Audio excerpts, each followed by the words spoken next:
bones that I was talking about earlier, the Eva of I've got it now. Naharon. Not okay. Go ahead. Go on. I can say Oh, it okay, after. okay. Yeah. This is the oldest set of bone or known human remains found in the Americas to date, and it goes back to 13,600 years ago. Now, I didn't learn this from reading this website. I just typed it in because I remember it being called like the Eve bones or something like that, Hmm. and this is what just popped up. So yeah, if you want to look more into this, yeah, it's a I uh, will for sure. But yeah. as I was saying, this creature doesn't have the FOXP2 gene that is what gives us the ability to speak, according to Mm. geneticists, which I find quite Oh, intriguing because it means someone put it there, because you don't find it elsewhere on the that's biome record. interesting. Yeah. So this FOXP2 doesn't exist in bonobos. If people don't know what a What bonobo is is, that? No, what is What the gene that you're talking about? Like, what does that like? Get in it's depth on it's that it's for the me. gene that allows the larynx to go lower, and even the process to combine thought into speech, and then the ability to physically or mechanically produce the sounds.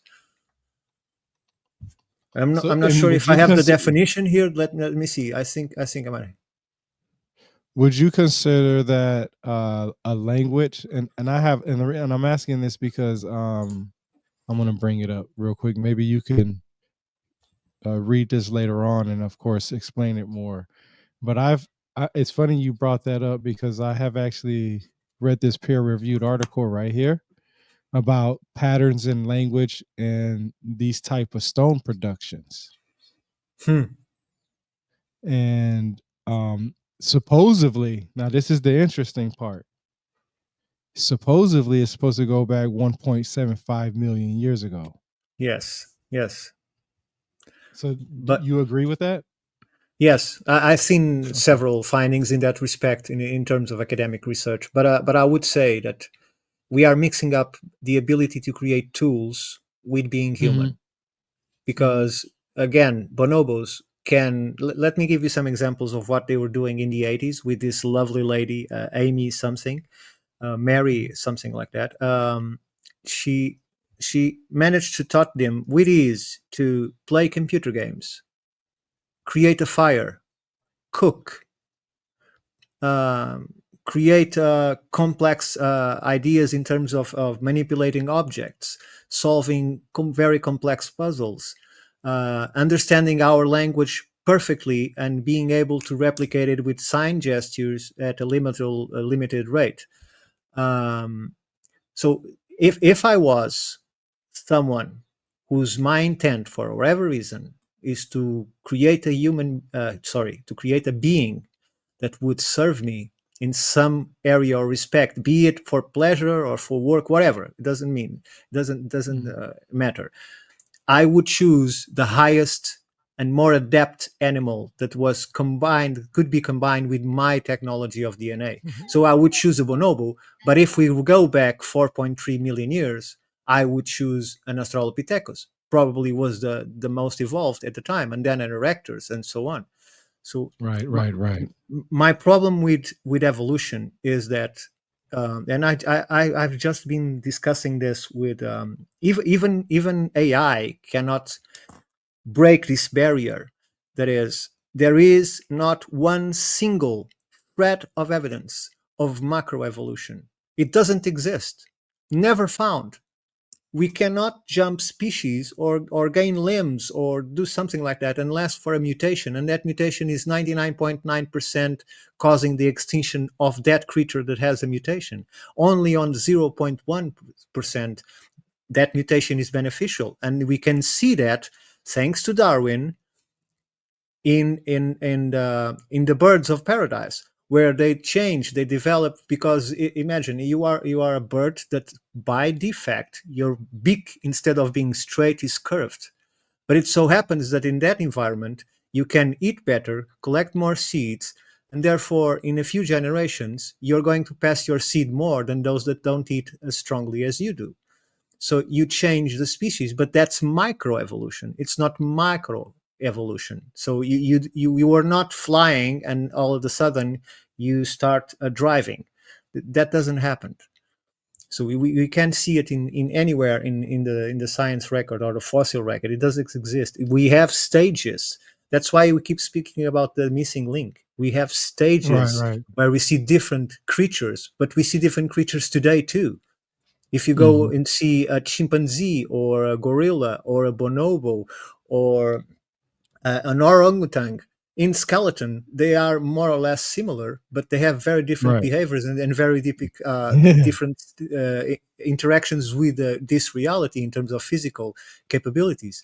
So I don't think it proves anything. I think that the best answer, be it panspermia, which I think it's the most accurate, including the use of Oumuamua like objects that to me are life Mm. seeders. I've thought of them, I don't know, 30 years ago when I started developing my cosmology, the helix tree that I haven't finished. Um, and there they were. A few years back, Oumuamua presented it changed direction. It accelerated. It decelerated. Oh, Um, hey, wait, hold up. That's that I think a oh man, I think I know what you're talking about. There's a book yeah, on it that Oumuamua. somebody Oumuamua. yeah, yeah, the who wrote that book? Who somebody wrote the book on it. Who was the author? Oh, Avi something. Hold on, I'll be able to find it. But I know exactly what you're talking about.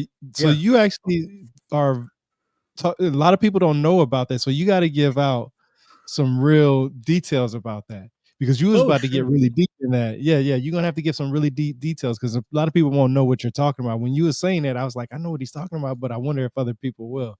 So yeah, Yeah, get into that with it while I just look that up. writing Oumuamua, even if wrong, it will appear.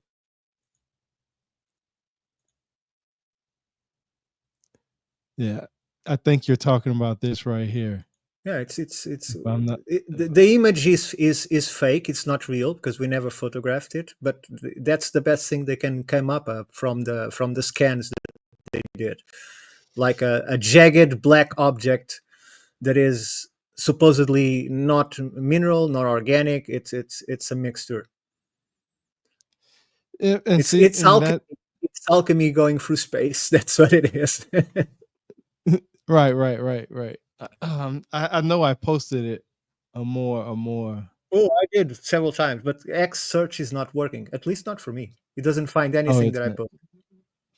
Yeah, for some reason I'm having some hard time. Oh, look, today I post a creation myth and use the full extent that X allows to write in a post. And I just got an email say that I'm on probation because the creation myth has hate speech in it. So it's an oral tradition. I was put on probation because I posted the creation myth. Well, let me ask you because the language part that you're talking about is interesting. So, what do you consider a human? Because obviously, you have a different idea than what is normally accepted. A human in the terms of as an animal or as a highly evolved creature. In So what sense are you talking about? good, and I'm glad you asked that. Okay, so when we're in all these different spaces, right, or we're having these discussions, Mm. when somebody's just randomly talking about humans, they're saying humans have been around forever. What goes through your mind when you hear that? Like, what's the process of you understanding what they're saying about that? Well, I don't know about forever, but if we look deep into the historical record, into the realms of lore, of myth, of legend, we see that everything that we see, no matter how far back into the past, there was something behind it because it shows technology that doesn't appear overnight. It requires many years of study. For instance, archaeoacoustics, archaeoastronomy, that is completely spread all over the megalithic world. We find things that have 6, 7, 8,000 years old that show a complete understanding of the great year. and we are talking about 72 years for each degree, and you need to go through all the 360 degrees several times in order to prove that you have the right science, and then you have to include the declination of the planet.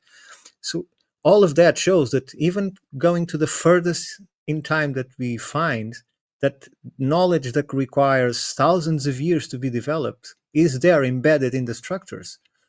So we are far older than we are told we are, and we have a history, a culture, a societal behavior far longer that we are talking. I think it's so absurd to look at sites like Göbekli Tepe and say this is the birth of agriculture. So what are they saying? That they this got there and thought, oh look, if I throw this seed into the ground, it grows. What an amazing thing! So it's not how it happens.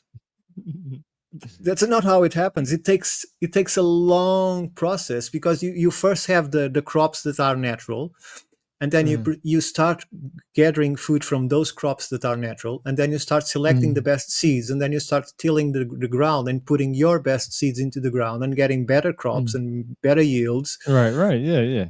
So it's something that it takes. For us it took hundreds of years to perfect agriculture until the international laws decide to destroy those hundreds of years of evolution and bring us a new type of agriculture. For instance, now you are Mm, forbidden to keep your seeds. You are forbidden to plant your seeds. You have to buy the seeds from the government. Otherwise, you'll be sued for that, because they say you are ruining the biodiversity and you are ruining the crops and this and the evolution process and so on and so on. So those people that have been doing agriculture for 5, 6, 7 generations, according to the government, are the ones that don't understand agriculture at all, which I find mm, interesting.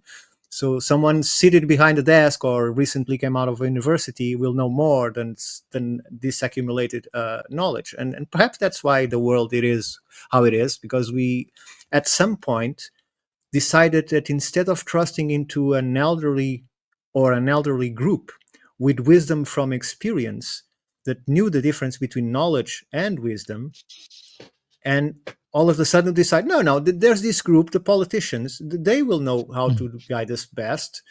And well, the result is here. Instead of wisdom, we have uh, warmongery, greed, corruption, crime, and all of the that good stuff from civilization. And sorry for the rant. Sorry for the rant. No, no, no, no. I enjoyed it because you let it out, man. You had to let it out, and this was the moment to do it. I mean, you're Sure, frustrated. You see how things are changing. You see how things are taken advantage of. You see how things are exaggerated. I mean, it's obviously you have a passion for history and life on this planet. That's obvious, right? I mean, I see the stuff sure. that you share and all that. Let's put it this way. I enjoy this experience so much, I feel no need to return to whatever is the source or the other realm. I have no intention of living it. Oh, sorry, of living it, not live it.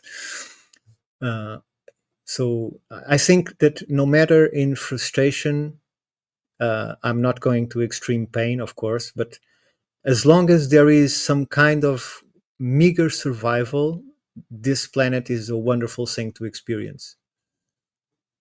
Yeah, you gotta experience everything. Well, not everything, but experience what you enjoy at least, right? If you have a passion for something, you go out there and do it. That's why it's for me a lot of times it's very frustrating. I like your book that you have. I wanna have another discussion with you just about your book because I like to go through them and read everything that I can and all that other stuff. But the history aspect of things, you brought up Gobekli Tepe. What is the one thing that frustrates you the most about Gobekli Tepe? It's the fact that they are using it as the bastion of the beginning. This is where humans began organization and culture and even agriculture, as you mentioned. I think it's completely absurd, because you don't get to a spot and say, look, I like this place. So I think this is here where we're going to start agriculture, and let's start making myths and lore, and create a culture. Uh, so how about everything else that is destroyed? Look, I've said this many times. Imagine that now we suffer a cataclysm identical of what happened in the Younger Dryas. Okay, in terms of the Mhm. impact, I'm not talking about the cold or anything like that. Just pure Okay. Okay. devastation from impacts, pure devastation.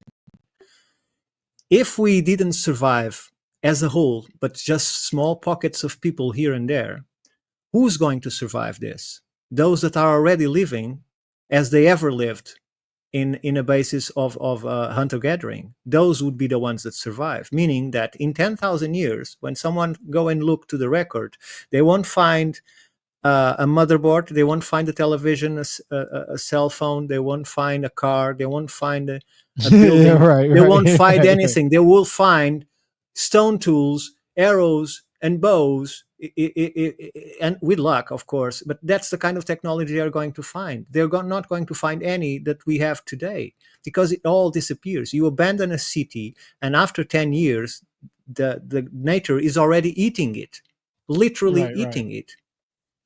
So Right. uh, uh, that's why we have to have managed. That's why they have to put venom in the ground so the herbs don't grow. That's why they have to Mhm. keep cutting and trimming the trees and so on, because they will eat the city. Even there are so few among this concrete jungle. Uh, so it's nonsense to say that we know when it starts.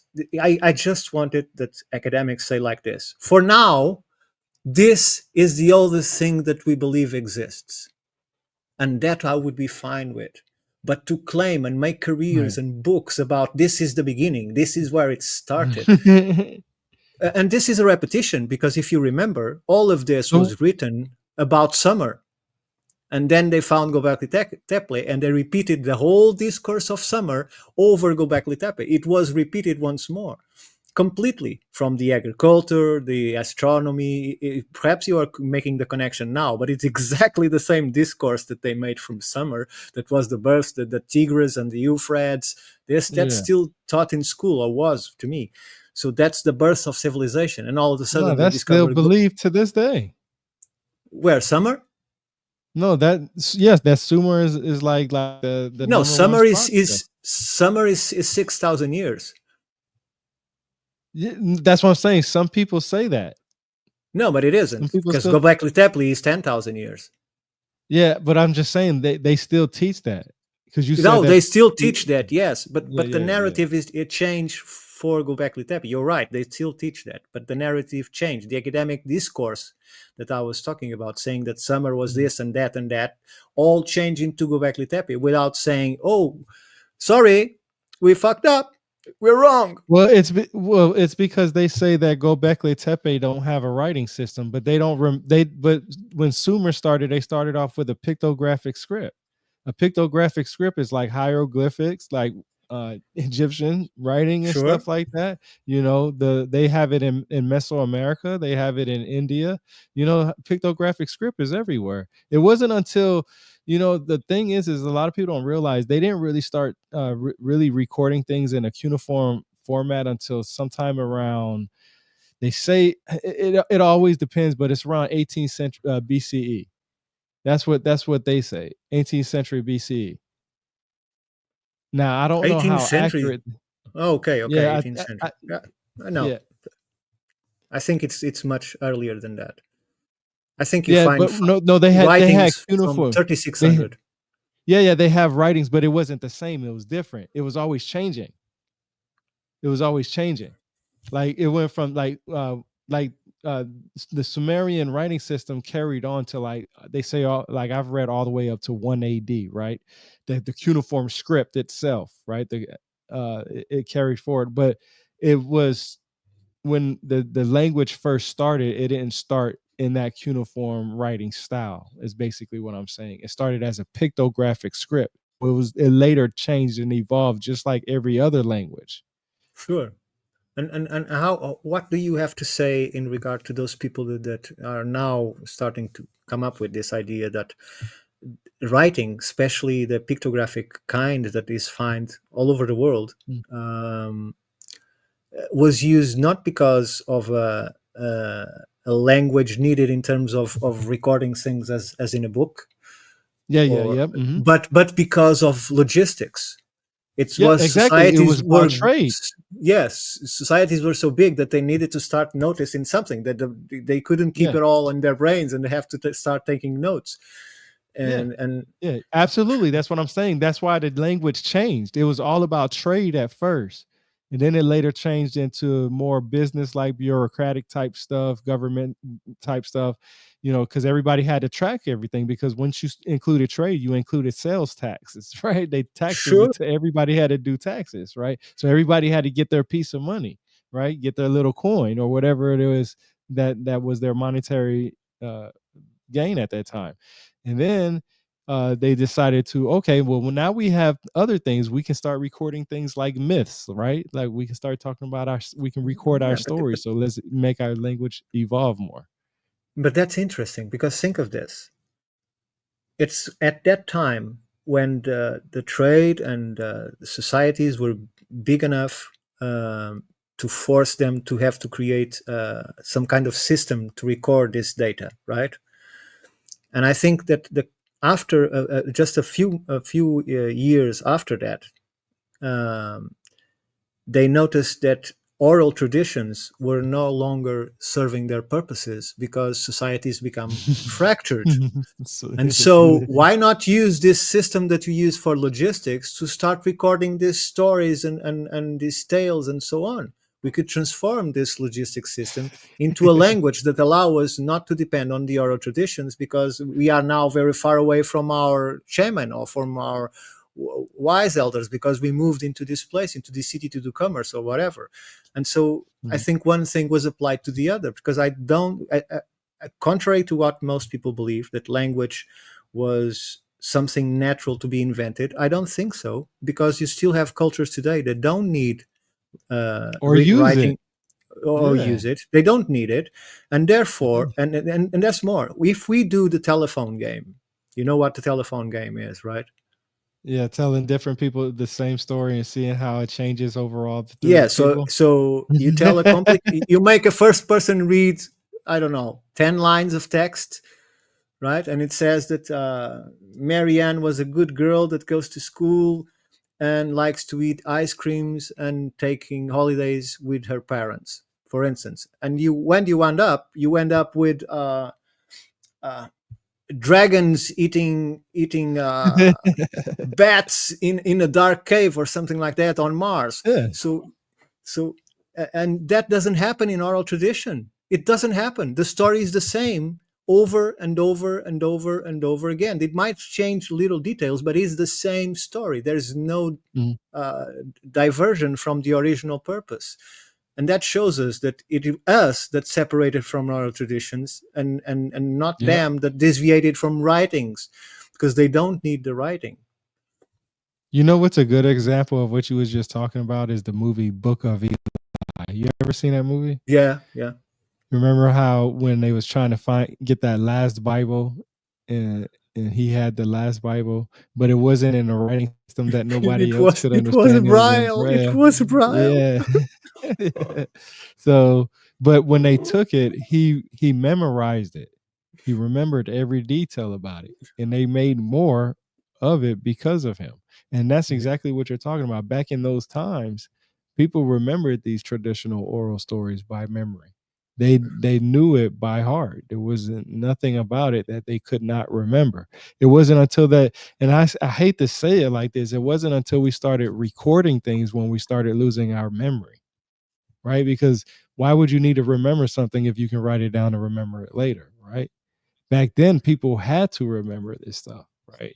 And that's where the good and the bad that comes from it, that's where they taking over somebody's power. That's when just learning about language in itself can control people, right? exactly. Because people will need something but they don't know how to understand the value of what they're what is going on with the language between the two parties, right? Like Sure. if I Not want to not that. trade something with you, if I want to trade something with you, right, you might have a whole field of maize that you don't mind giving up a little bit of corn into me, right? But it might take me years to get, some cows and chickens Sure. and pigs good together, and it hurts me. And that little bit that I give you, or the whole thing that I give you, could be just a little bit of what you give me, and you're feeding off of that. Then you take what I have, sell it for a profit to somebody else, and make money because you don't know the value of it, because the language between us, we don't understand it. You don't know how to communicate. Well, how much does this affect you? If you can't explain that this affects you, then how would that other person understand with the language barrier, right? So I Sure. think a lot of that takes a part in it, and one day, with people's memory, with all kinds of things going on, you don't remember how much you sold a cow for 3 years to somebody versus what it is now, especially knowing that there's so many different ways that can take a place. So yeah, language, I see what you're saying now, and it makes sense that it really boils down to paying attention to what we're saying. Use our words wisely is basically what I'm understanding from you, right? Right, right. Look, as I don't know if it is Plato or Socrates. You'll know best than me. But one of them said that shouldn't the orator be aware of what he's speaking of? So it was criticizing someone in the in the discourse, and he said that to his oppositor, and I never forget it. But what I want like to say also is that we have failed also because we have when I say we, I say I, for instance, haven't recorded my grandfather's wisdom, their stories, for Yeah. instance. I haven't done that. Yeah, me neither. So because we all get so the system pushes to lives and distractions, and we forget that the core of existence, that is the knowledge and the wisdom that come from behind. And then we are here, and I speak for myself again, almost in hypocrisy, going to trying to study the past when we didn't study our past. You see what I mean? So Mhm. Yeah, uh, yeah, yeah. I don't know anything beyond my, yeah, beyond my grandparent, that I know very little of, or the family does very little of. I know nothing. So we all have failed on that regard. We put our elderly in asylums, and take care homes, so that don't have to bother with them when they spent so many years raising us, like we did to our children.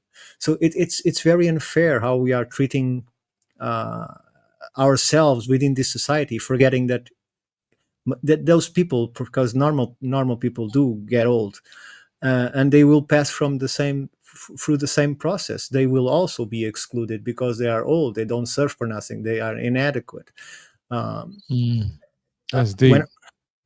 when I tried to 20 years ago, to include the elder in my project and put them to the service of the community by showing craftsmen stories, uh, giving new concepts, or old concepts on new ideas and so on to the young, among Mhm, many other things. What After many no's, I finally got to the top individual in the education ministry, and she told me verbatim that our objective is not to increase the public's culture, but to diminish it. mhm, So what do you say to something like this? And then you see that same person going to the starting of the year, of the school years, and making speeches about the importance of education. So right. this is a politician, you see. So yeah, It's and so this, funny you're talking about that. yeah, and this goes through all systems. This goes through all systems. You It's know, go on, go it's on. funny you bring that up because you said education and elders and so on and so forth. You know, I just went to a 100-year-old historical building, or at least 100-year-old historical building in my town, right? I like to go around visiting places. Of course, I love ancient history. I love everything about history, right?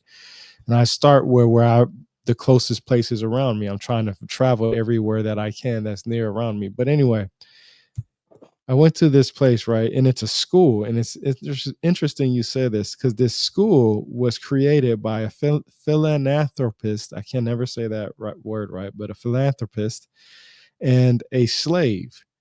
And it was for Black African Americans for my town, the first, from the slave time, where, they can get an education just like everybody Any other? else could, right? Yeah. It's a school, right?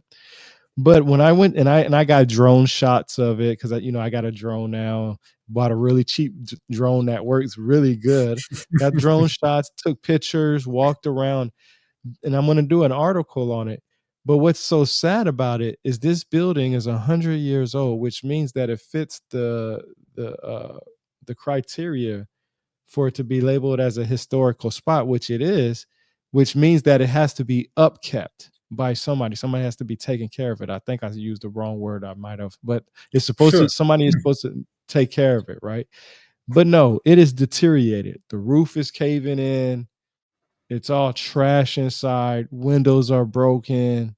Grass growing around. I took videos of it and stuff like that. Yeah, it's And depressing. it's just sad because, you know, somebody took their time out of their life to create that. And it's also created through somebody who was a slave or once was a slave who was trying to give education to other individuals. Yeah, Now, but to why? me, Why? that's that. Go on, go on. But this is the this is the thing. They have another historical site that I visited a week before that, and it's the old jail in Hinesville. It's an old Hmm. jail in Hinesville. And that is pristine. Not only is it prestige, it's into an art gallery. So And people can come there and look at fine art and so, also get a little history about the jail. But a place that has something to do with education is deteriorating. And that makes me wonder why is that so? yeah, but Especially when everybody talks about education around here. uh, but have you visited that gallery, art gallery? You visit that, Yeah, I actually visited it first. I and went how there did you first. felt inside? Well, it was interesting because one of the first stories that the lady told me was that because she,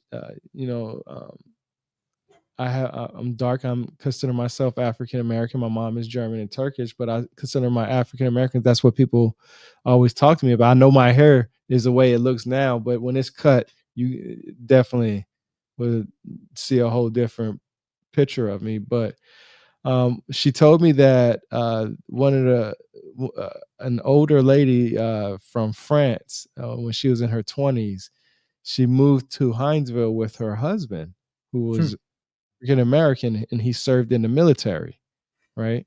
And he got stationed here, and then he or she was told by her parents not to go out because it was illegal for African Americans and white people to be married. It was illegal at one time here, and she went out anyway and got arrested, and she was put in the front jail cell. So that was, and it made me feel some type of way because that's one of the stories that she's always going to tell, right? And that's going to be part of African history. Here growing up, you know, that's all I'm taught about is every black history is about our Africans, all the slaves, right? It's nothing about the kings and queens or nothing like that. It's always about slaves. And I understand that it's African American history, but we don't ever hear anything good either. It's always about slavery, you know? I mean, we hear about Martin Luther King, but then at the end, you hear about how he was shot. You hear somebody else trying to educate people, do things right, and so on and so forth. And he was shot later Yeah, on. But my yeah, point is, but look, Martin Luther King for me was, until I think most people that I'm not going to talk bad about the man. I'm just going to talk Mhm. factually about his ideals. Okay, that's all. I'm Yeah, not yeah. going to say it's good or bad. Nothing like that. It's just simple as this. I think most people don't know what Martin Luther King was trying to do. They have no idea. They think that he was working to help the black people. Sorry if that's the wrong term. My wife is No, it's African, not the so wrong term. so that No, they she's had. I'm telling you, they she's use yeah. the bro. So I'm telling you, they use different words for different things. Like they wouldn't understand. They wouldn't even consider me black because of my hair, but they don't know that my fault. yeah, yeah. The titles are crazy But it over here. shouldn't matter more than the color of your eyes. It shouldn't matter more than that. It's ridiculous. Like, So, but my point is, what Martin Luther King was trying to do was to segregate completely blacks from whites. He wants hospitals, schools, everything done in the black community. He didn't want them to have any contact with the whites. And I think that's his weak point, because he should try for an equal society with all his good ideals instead of segregating. And most people don't know this. His plan that's a good way is to look at it. to segregate the two societies, because he believed that's the only way to have peace, is just to live separated, because you cannot stop racism. It will continue to happen, and the problems with the small, the weak, etc., would still be prey to predators. And he thought that the only way to solution this is to segregate the two, which in the end That is wrong. So you that have puts Nina an Simone. interesting twist to it. Yeah, Nina Simone did the exact opposite. Those that don't know who she is, she's a wonderful singing woman, and her history was the history of not accepting the differences. She would not sit in the bus where she was supposed to sit. She wouldn't accept that, and it was that kind of movement that led to the integration of everyone being the same. It is the refusal and the sacrifice of the individual for the good of the many. So I was going to going completely sidetrack to Mother Mhm. Teresa, because I really have something against her, that people think they understand her and they don't. But No, I like but your views. It gives a different twist to it because in most inner cities, at least, most of the like free clinics and stuff like that are in the low income black communities. And hmm, then you get most of the income black communities, most of their roads or streets are named after Martin Luther King. So I see your views on that. That's interesting. That's gonna make me think about some things because I like that how you put that because there are people who will agree with you who have been talking about some of the stuff you have said before. It's just interesting knowing that you understand this all the way from Portugal, right? Because there are people here in America that have the same views. So that's interesting. yeah, but I was somewhat privileged to have a lot of time in my hands, so I understand that people have their lives and they don't have time to spend 12 hours reading or watching documentaries or whatever. Mhm. So I believe that's why one of the reasons that you and I do what we do, because other people need to have everything in a pill. To just take the pill and that's it. It's not the painstaking lab work to create the pill and to be able to then present it for whatever it's worth. But uh, I was. We always find funny when you say when you say it's an historical building because it's 100-year building. Well, Mhm. I live in an estate that is more than 100 years old. My house is 100 years old, so so uh, but doesn't have the weight of what you are talking about, of course. But I think it shows how quickly and deviously America was engineered and developed to what it is. Because I always said that, now I don't think it is anymore. But I always said that America was the lab of human race. It was where everything was developed, and then if it worked, it was spread all over the world, like a little bit like the hypothesis of the diffusion. I think that's more spread right now. Um but the funny Mhm. thing is, they've soon found out that they couldn't do the same things or as fast as they do them in the United States in Europe, because people wouldn't accept it. And so what they needed to take those actions was an action reaction solution. And then we have things hitting towers. We have UK being attacked. We have needles and viruses and all of that taking liberties, while people were, thank you for taking my liberties. As for now, there is a law. Can you believe this? There is a law to be implemented in the UK that will put balloons in inside the tanks of the cars to limit them to 20 liters. That's 4 gallons or less. Oh, that's stupid. Why? That's dumb. Because it's unfair to the electric car because of the range. Can this make sense in anyone's mind that is not deranged and needs seriously treatment, like 2 sessions of ayahuasca and heroic dose of mushrooms? Then we would change his mind for sure, or gone crazy. But because how people can accept these things? How can we listen to the absurdities that they are implementing and not thinking about it's how should I say it in English? I don't remember the consequences. Yeah, yeah. You see, there is this thing that people are applauding. Even people that I know that are bright people are applauding. That is called the 15-minute cities. Do you ever Yeah. heard of it? I've heard of Okay, them. so in a For 15-minute the last city, few years. you don't need a car, which means you're not allowed to have a car. So because everything you need is in a 15 minutes radius. That also, just coincidentally, is as far as you can go, because there's other people going on the other 15 minutes, and we don't want everyone to get mingled. So, and people are applauding this because they think, oh, it's sensible, we walk more on foot, so we make more exercise, is more healthy. Listen, do you need someone to tell you that? Because you don't need to pick Nah, I up a don't. car. You I can don't. go alone and walk. You don't need anyone to tell you that you cannot, because you might need the chance to do it. You might want to do it. So why is these people waiting to be told?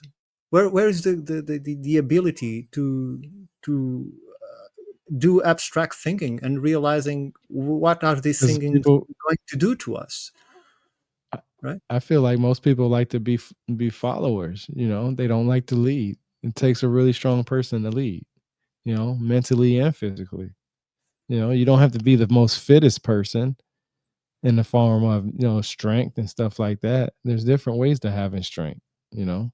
Influence strength, you know, different types of strength. So yeah, I think most people just because look, think of the history aspect. You can literally tell somebody a source for what they're talking about, and they if it doesn't fit their narrative or belief, they don't care. Yeah, So that it's the same thing. and the application of context, because you can go to a book of the many that you have read and read a part of the book to give an idea that is completely opposed to what is the whole book. Yeah, It's all a matter of exactly. context and how to use the information Exactly. that is there. So you can use Yeah. sources to make even more confusion or to create. Yeah. So Yeah, that's you're right, why. and that's why I always tell people when I read something, I have to read from I have to read somebody that like if I read one book, I have to read the other book that goes against it. So I want to see who's that counter person's argument. You know what I mean? So that way I can see both sides of the story. See who is trying to explain the best. And, you know, a lot of times, like you was talking about earlier, those little small translations and changes and stuff like that, yeah, that's going to change over time and stuff like that, but you still have the core story there. There's absolutely it Sure. was a flood story. Just how was catastrophic was that flood story? Well, there's more than 600 flood myths registered. knowing from ancient and from the past. So were these all 600 dreaming, and they created different myths for the same thing? It's coincidence takes planning. So I think these things are more obvious than people realize. It's I wanted to say something about what you were talking about, but I forgot. But the point is this: people should have interest in knowing as much as they could. And by knowing, I'm not talking about football. I'm not talking about uh, television. Uh, I'm talking about actual learning. If you have any interest, whatever it is, explore it to the full. Dive on it. Just don't make it a hobby. Just dive on it and learn something. Even if it's fishing, hunting, woodworking, painting. Oh, I'm suck at it, but I'd like to do it. So do it. Because art is not what it used to be. Now someone spreads ink with pencils and throw ink cans into the paintings and sold them by the millions. So I think the problem starts very early with schools, because we grab children, and by the age of 5 we already took most of the young dream out of them. And then from 5 to 12 we uniform them to make them all know the same thing, or repeat the same thing, memorize the same thing without any creative thought. And we start channeling them and say, when they finish that, they say, okay, now you can be this or this, please select the course that you wish to continue your education. And they choose one of Yeah, yeah. those, mostly without knowing what any of them will imply, and they follow that route. And when you get to the end, we lost all the Einsteins, we lost all the Da Vincis, we lost all the Degas, we lost all of the Mozarts, we lost all of the Fulcanellis, we lost all of them, because they were transformed by a system that destroys our soul. It completely destroys it. It separates your true self and integrates yourself into the brain, focusing as you are the body. And what we see, even in people that think that they are religious or spiritual, is that that communion is given by a third party. So you go to a Muslim church or you go to a Christian church, and that religious part is given to you by a third party. It is even yourself. It's just something that you follow. So Mhm. the awakening that so many people think, oh, people are awakening, they are not. They are just falling into new nets. Each time they awake, they fall into a new dream. So I think people really need to stop and learn to be with themselves. You need to stop and spend an hour with yourself, and most people don't know how to do it. After 5 minutes they are completely neurotic, because they can't live with themselves. They need interaction. They need a cell phone. They need a television. They need something to interact, all but themselves. Loneliness is something that is inconceivable in our days, because people need to be engaged with something, but never with themselves. They never know who they are unless by their reactions to, and they, most of them will be analyzed by others, not by themselves. So there is a lack of self-knowledge that is promoted also by this school procedure, because how can you educate someone and never have some kind of course of education line that goes you makes you go deeper into yourself and realize who you are and what you want, and what your thought process, what are your inclinations, what are your gifts, what are your abilities. Nothing of that is done. Is just memorize this, memorize this, memorize this, and then go to the test and make a cross where you think it's right, make a cross where you think it's right. So even the linguistics, even the writing is not used, because you just have to make a cross on a test. So sorry, but I think that's why we have the history that we have. That's why we have the societies that we have. That's why we tolerate a system of ruling based on politics that makes no sense whatsoever. In my country, you have 220 people seated on an assembly to vote, and the vote is partidary, which means that if you have 6 parties, there are 6 votes. Do you see what my point is? There Mhm, are mhm. 220 people getting a huge amount of money every month, with huge people around them that doesn't do anything but secretaries, subsecretaries. There are guys like this that have 7 chauffeurs. What the heck? But is this Dubai or something like that? Are we in the 80s, in the times of oil? It makes no sense, and people agree to all of this without seeing the, just say, oh, he's a bastard because I like that party, I don't like that party, I'm leftist, I'm rightist, I'm a communist, I'm a Marxist. They have no idea what they're talking about, but none of that is real. None of that is real. There is not one political ideology that is real.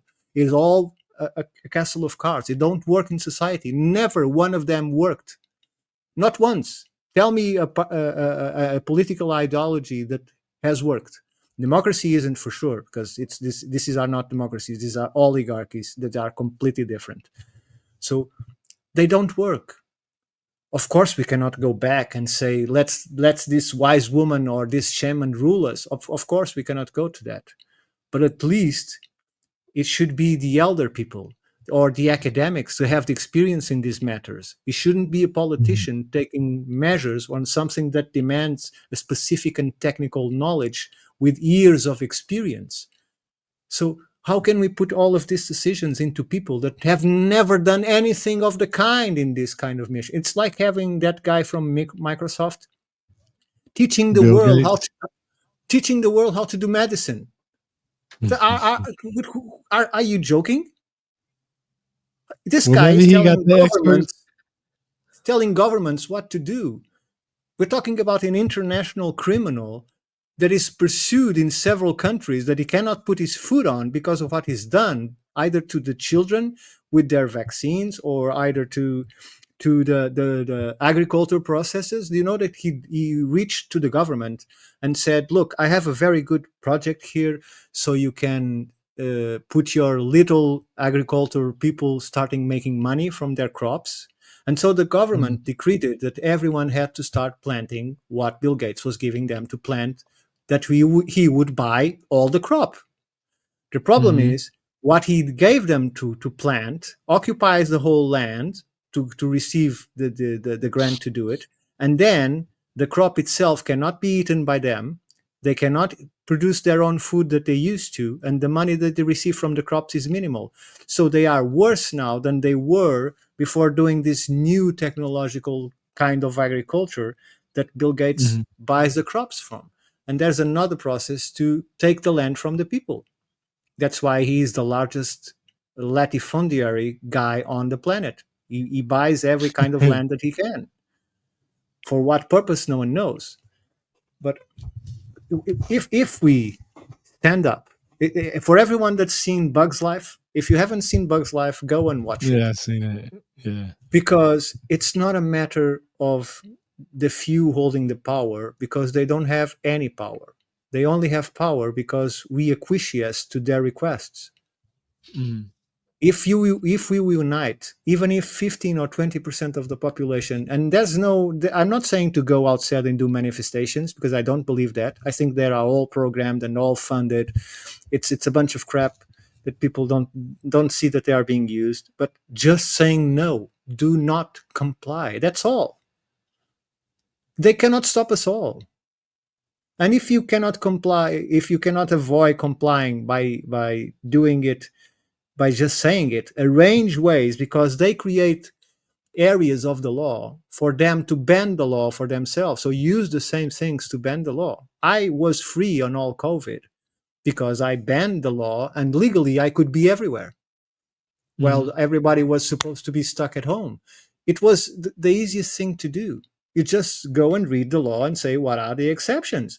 And you create those exceptions without lying, and you present the paper and you go everywhere.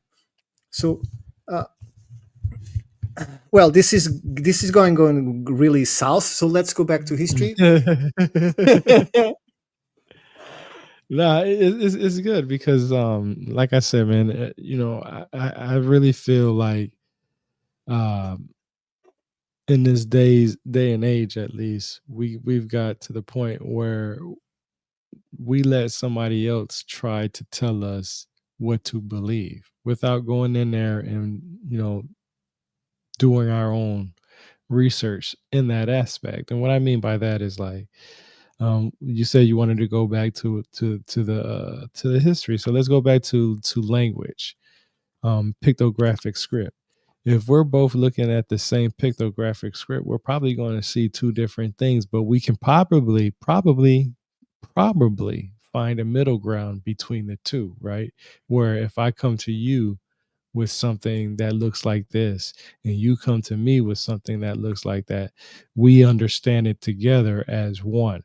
But in our own individual cultural needs and living situation, it means something else outside of that, right? And you have that on hieroglyphics. They are one Yeah. thing individually, and they are another thing when used as a language. Even when a language, they can mean either a word, they can mean an action, they can mean a single object. It's very tricky to read. Hieroglyphs are easy to read if you have small groups to decipher, like cartouches or small phrases. But if you start reading a wall of hieroglyphs, at some point you're going to make a mistake, and you have to make it and remake it 50 times before you get the full point. Sometimes you have to reach to the end to understand what was in the Mhm. middle or the beginning, because it's not a something like we write today. Today there's very few things that can have two meanings, but then back then most of the signs could have three meanings, four meanings. It all depends on how it is placed and used on the sentence. So it's very tricky to do. Okay, that's I'm glad you brought up hieroglyphs. So me, because the second part, because we I want to combine what I wanted to talk to you about before when we had our first discussion, because you was talking to me about Nibiru a lot, and you actually posted something.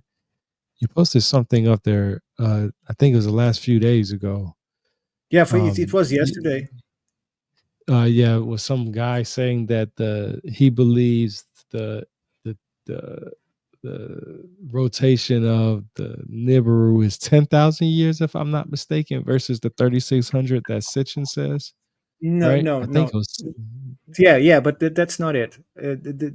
When people say that, they are mistaking Planet X Yeah, with with with Nibiru, right? with Nibiru, right? That's the Yeah, first yeah, thing. yeah, But yeah, yeah. but That's that's what I understand too. but that's very interesting, because that leads me to the part that I forgot. That is, and I forgot again. But let's go to Nibiru. So it's oh yes, it's the old story of creationism versus uniformitarianism. It's the old story about creationism versus evolution, and uniformitarianism versus catastrophism. So you have these forces opposing, and in here you have the same thing. You have Planet X and you have Nibiru, and Mhm. in fact, it's not Planet X because it's Planet Nine. But some people keep calling it Planet X even after Pluto has been uh, reduced in his. So the X is for 10, and so now officially it's Planet Nine. But the thing is, people don't understand that the truth is not in one or either ideology. The truth is they are all true, and most of the reality is in the middle. So there's parts of history that are indeed about creationism. There are other parts that are about evolution. There are parts that are about uniformitarianism as we are living now. And there are parts that are about catastrophism, as we can see in the past many times. So 3,600 years ago, 7,200 years ago, 12,000 years ago, and so on and so forth. And in case of Planet X, it's quite intriguing that academics are now talking about in this long orbit planet that circles our system in about from 10,000 to 20,000 years. And no one says, okay, let's just step back a bit. Aren't we talking about Nibiru just the same? because you are wrong in the date, but we are getting the date from a guy that falsified 95% of the information that he put in his 7 to 10 books. So we need to start connecting this point and see if there is something that we can combine, and see there is truth in the middle of it, because I truly believe that there is some significance to a planet with an orbit that be 10,000 or 20,000 years, because it also will fit in the catastrophic graphic of the history of the Earth. So it does have to have some implication. There has to be something that is destroying or sending these large comets toward the center of the system, that are then causing the sun to erupt violently, breaking these comets and creating several years of catastrophism, including the Younger Dryas, the 7.2 thousand years, and the 3.2 to the 4,000 BC. So if it was 10,000 years ago, it means that it should be near now. The problem is, to be near, we should see it, and we don't. Although many people say that we don't because the government is hiding the evidence, and they build all that gigantic observatory in Antarctica just to keep records of his movements and so on. And this is a story that goes from the 90s, but but there's no consensus because there is no actual facts that we can grab onto. Mhm. That's right. That's right. That's right. It's crazy because you went. I brought up your book and you was talking about the you know just basically our planets and celestial bodies and stuff like that. This book right here, Ptolemy's Almagest. This is a book that I read. Now this has to do with all kinds of sightings in the sky. And when I say all kinds of sightings in the sky, I'm meaning all kinds. Now, they Well, can't describe it to the point where we would understand it today, whether it was, you know, whatever it was. It was just something they cited in their best ways possibly could. And this book is very interesting because this is all about mathematics. Now, a lot of stuff that you talk about has to do with mathematics. I'm not good at math at all. Like I suck in math. Like this was one of the hardest books I've ever read because I was like, wow, this is nothing but straight mathematics, right? But it opened my eyes to understand that back in those days, the Greeks, they took information from everybody that they possibly could and basically gave a art kept an archive of all this information. That's why we have what we have now.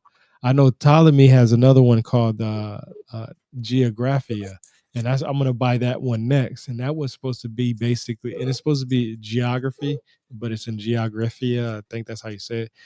But it's basically the first types of maps, basically, like how they were able to create maps, right? You know how everybody talks about all these missing maps and all these maps that have these mysterious sure, things sure. and all this stuff. Yeah, yeah, yeah. So I it's have it in my collection, both of them. yeah. So you know what I'm talking about. So it's just amazing to know that all this stuff plays a part with um the history of everything. And like you said, it all gets changed. And you mentioned the telephone game and stuff like that. Why do you think people believe the stuff that they believe without verifying the information? Like when you talked about Nibiru, I know there's no cuneiform tablet that actually says there's a planet Nibiru. I know the strongest evidence that Sitchin had for him was combining all the mythologies from around the world and saying, yeah, this has to be the Anunnaki, right? Because he was saying everybody was basically talking about same descriptions and stuff like that. But the seal cylinder seal VA243, where it has all the dots and stuff like that, because you mentioned Pluto. Now, if Zachariah Sitchin calls that the 13th planet, it's no longer the 13th planet as of today, because now today it would be known as the 12th planet, right? Exactly. Or would it be the 12th planet or the 11th planet? Because, like you mentioned, Pluto. but they also found other habitable planets around us. So how do we distinguish what is not what? Is it just saying that in our area? Because we Well, it's know a our different planet. system. We're talking about our system, and those planets, those Exactly. exoplanets, are in another system. They are different systems from our own. Right, right. But the Planet X and Nibiru and all these other ones that people name, could it possibly be multiple planets that have an orbit around our sun that goes back 10, maybe 15, maybe 36, maybe 5, maybe 4? Like there If might be if different ones.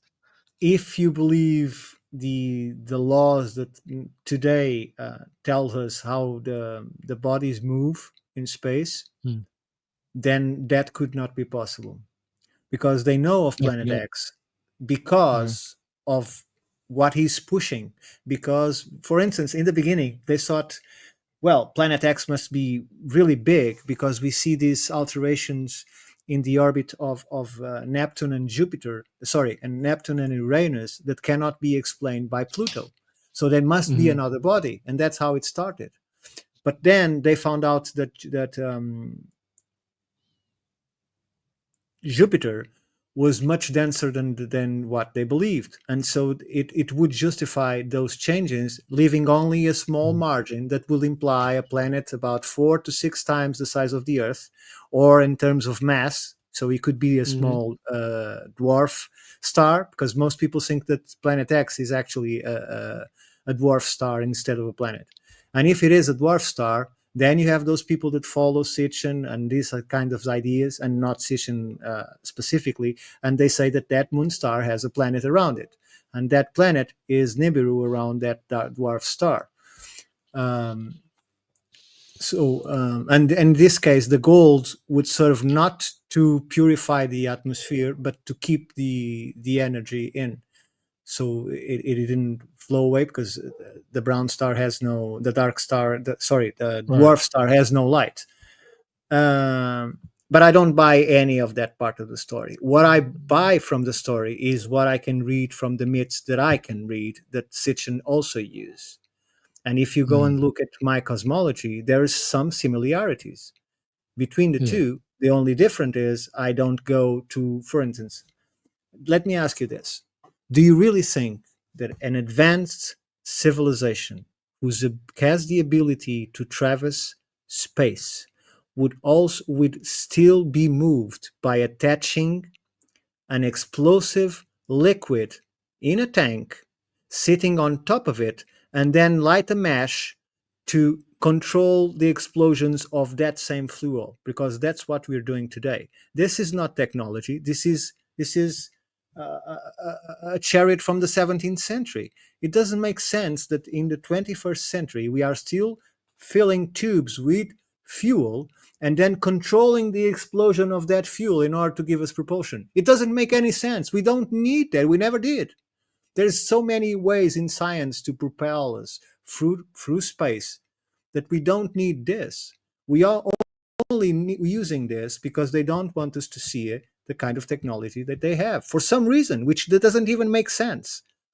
So I give you this example. When you are probably old to remember the floppy disks, Yep. the I three remember. three five quarters, the rigid Yeah, I ones you remember. have I to still charge up. got mine. I still got some. Okay, okay.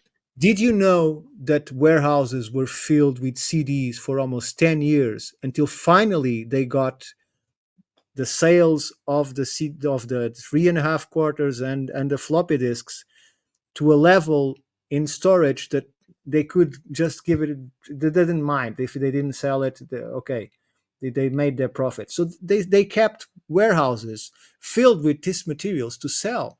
And that's why the material failed, because the first CDs that were being sold were so old that after 2 years they lose the information they had. Mhm.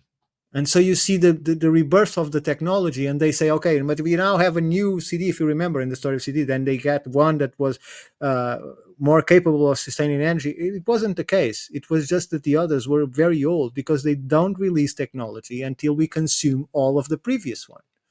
Mhm. So That makes sense. That makes sense. That makes sense. That how does make much sense. advanced could we be? Look, electric cars are waiting for solid state batteries for 7 years. It's a Mhm. technology that has more than 10 years. Why aren't you using solid state batteries on the cars? Why? It doesn't make sense. It's cheaper to build, less toxic.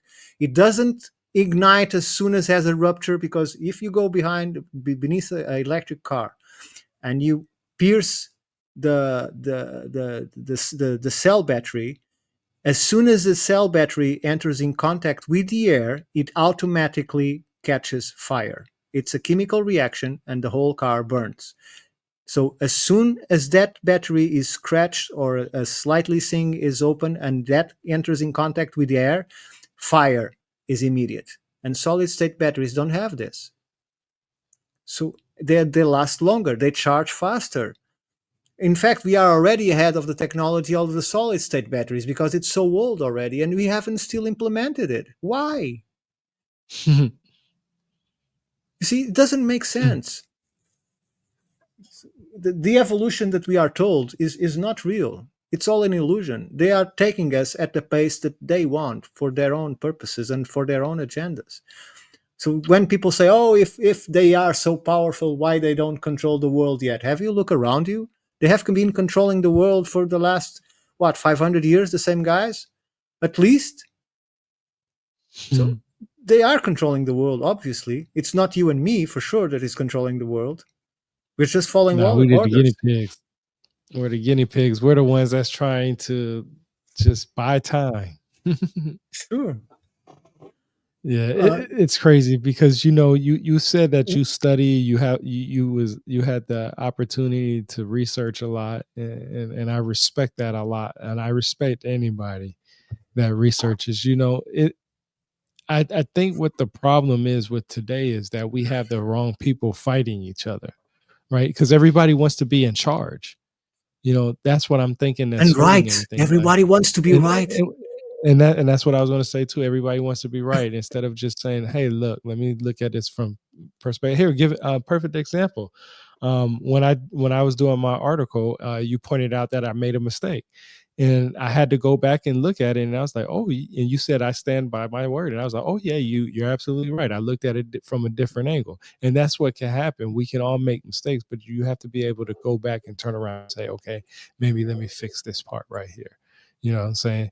And that's what I think that a lot of people have a problem with is that because you was talking about people writing books and making money and this stuff and that all this stuff it boils down to the money because everybody for one want to be in charge. Second becomes they want to lead everybody, you know what I'm saying?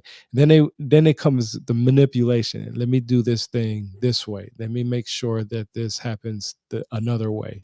And then the whole time while that's happening, you're not having the opportunity to build yourself up. You are by helping somebody else, but that person has their own narrative, and that's why like with certain archaeologists you have their own separate groups that go against another set of different archaeologists, and then you'll have the same thing with anybody that studies linguistics or engineering. Even you have perfect example is the engineering aspects from anywhere from Gobekli Tepe that you was talking about to the pyramids. Everybody will have how they cut their stones differently and were able to move them and so on and so forth.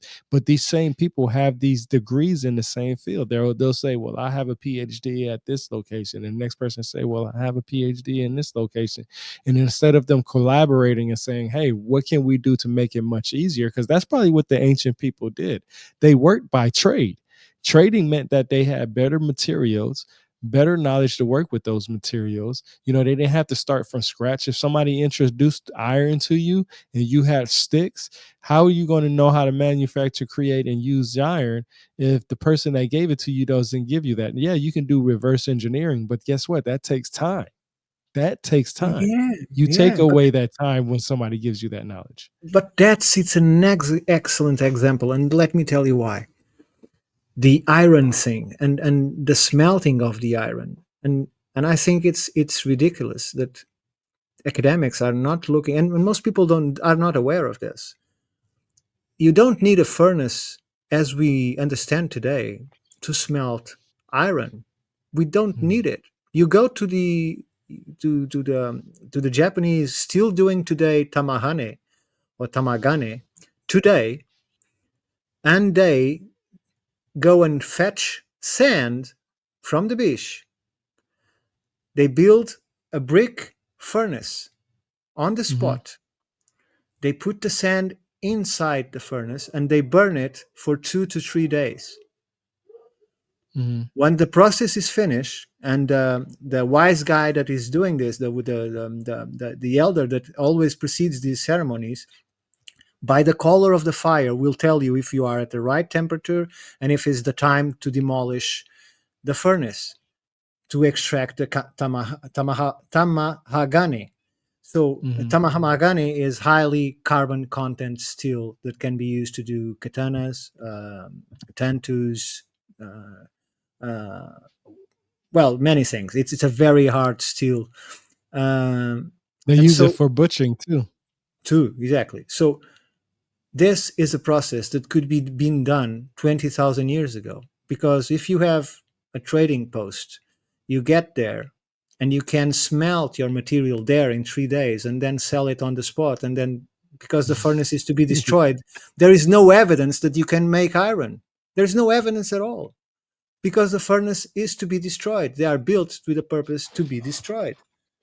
So this all dating, oh, they started using making iron here or making iron there. That's why I just made a paper now showing that in Iberia, in South Spain, they were doing iron at least 3,000 years before it was previously understood.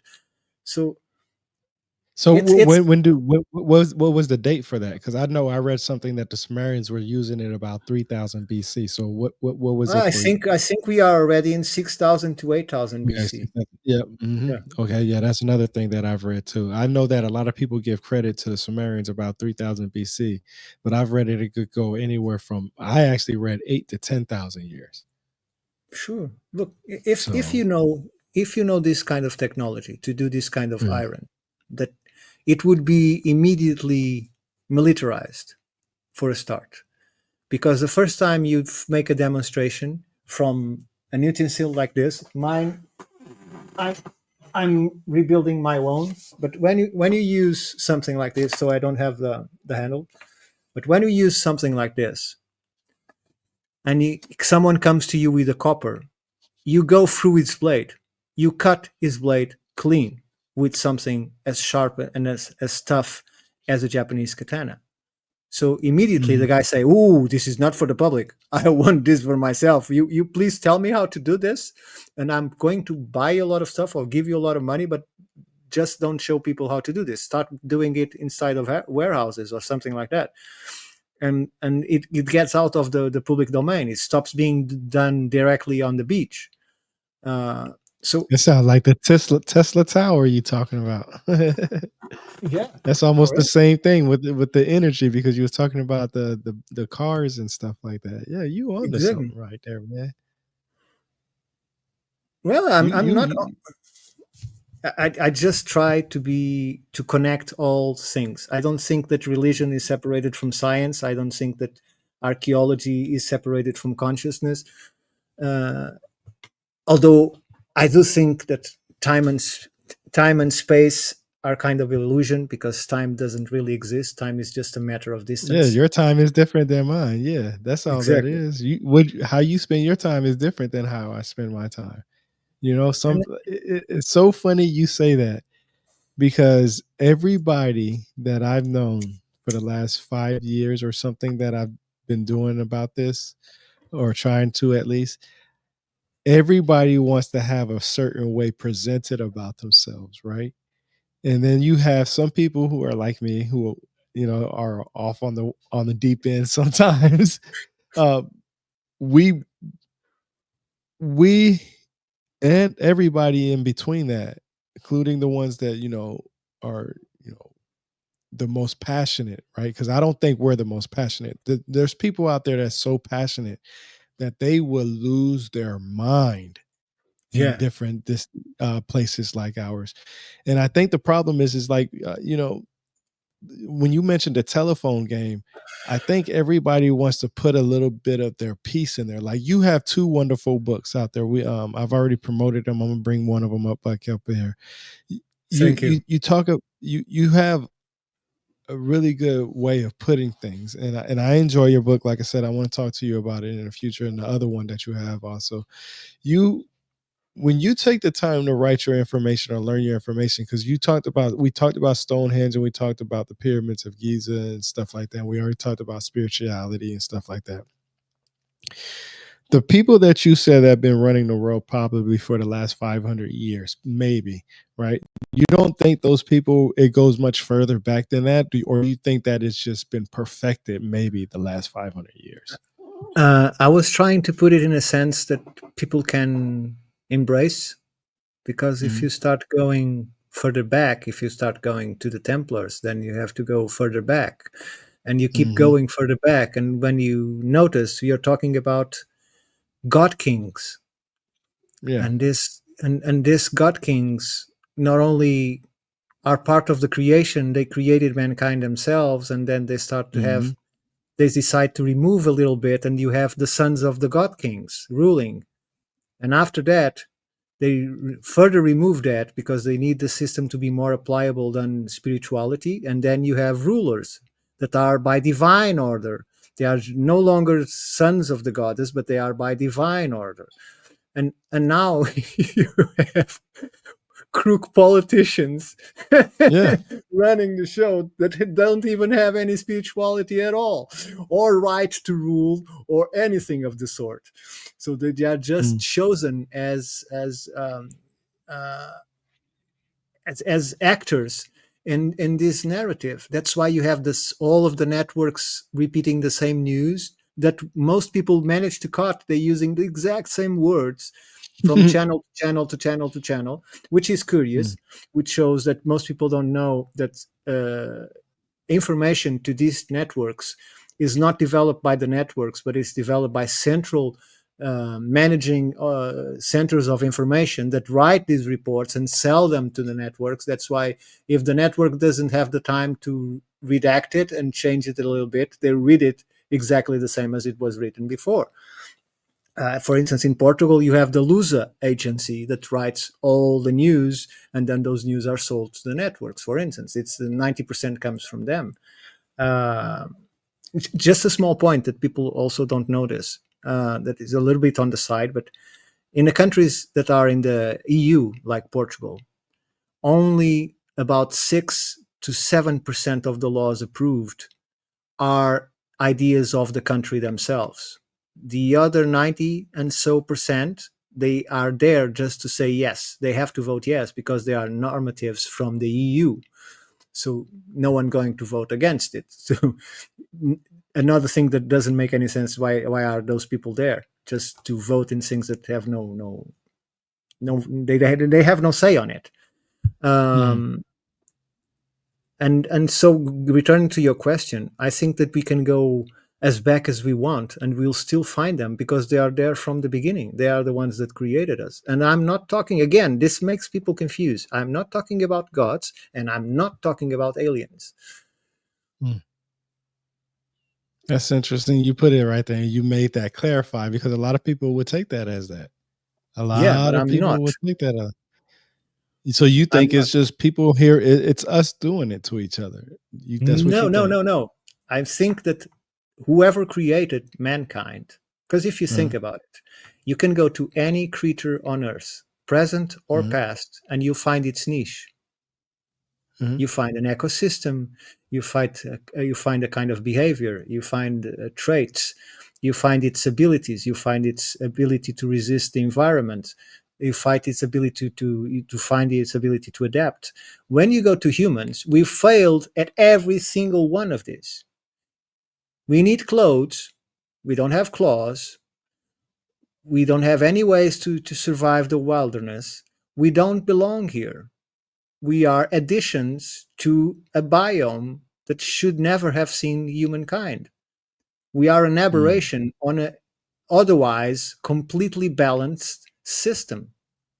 Think about it. mm, So, in that sense, someone, something must have created us because we don't belong to the biome. We are not But natural things. so what would you consider those individuals if not gods or extraterrestrials or aliens? Quite Well, because you well. That's my cosmology, and that uh, although I cannot prove all of it, mm, I based it all in history, in myths and mm, legends. That's why my channel is called History, Myths, and Legends, because it's the source of my cosmology.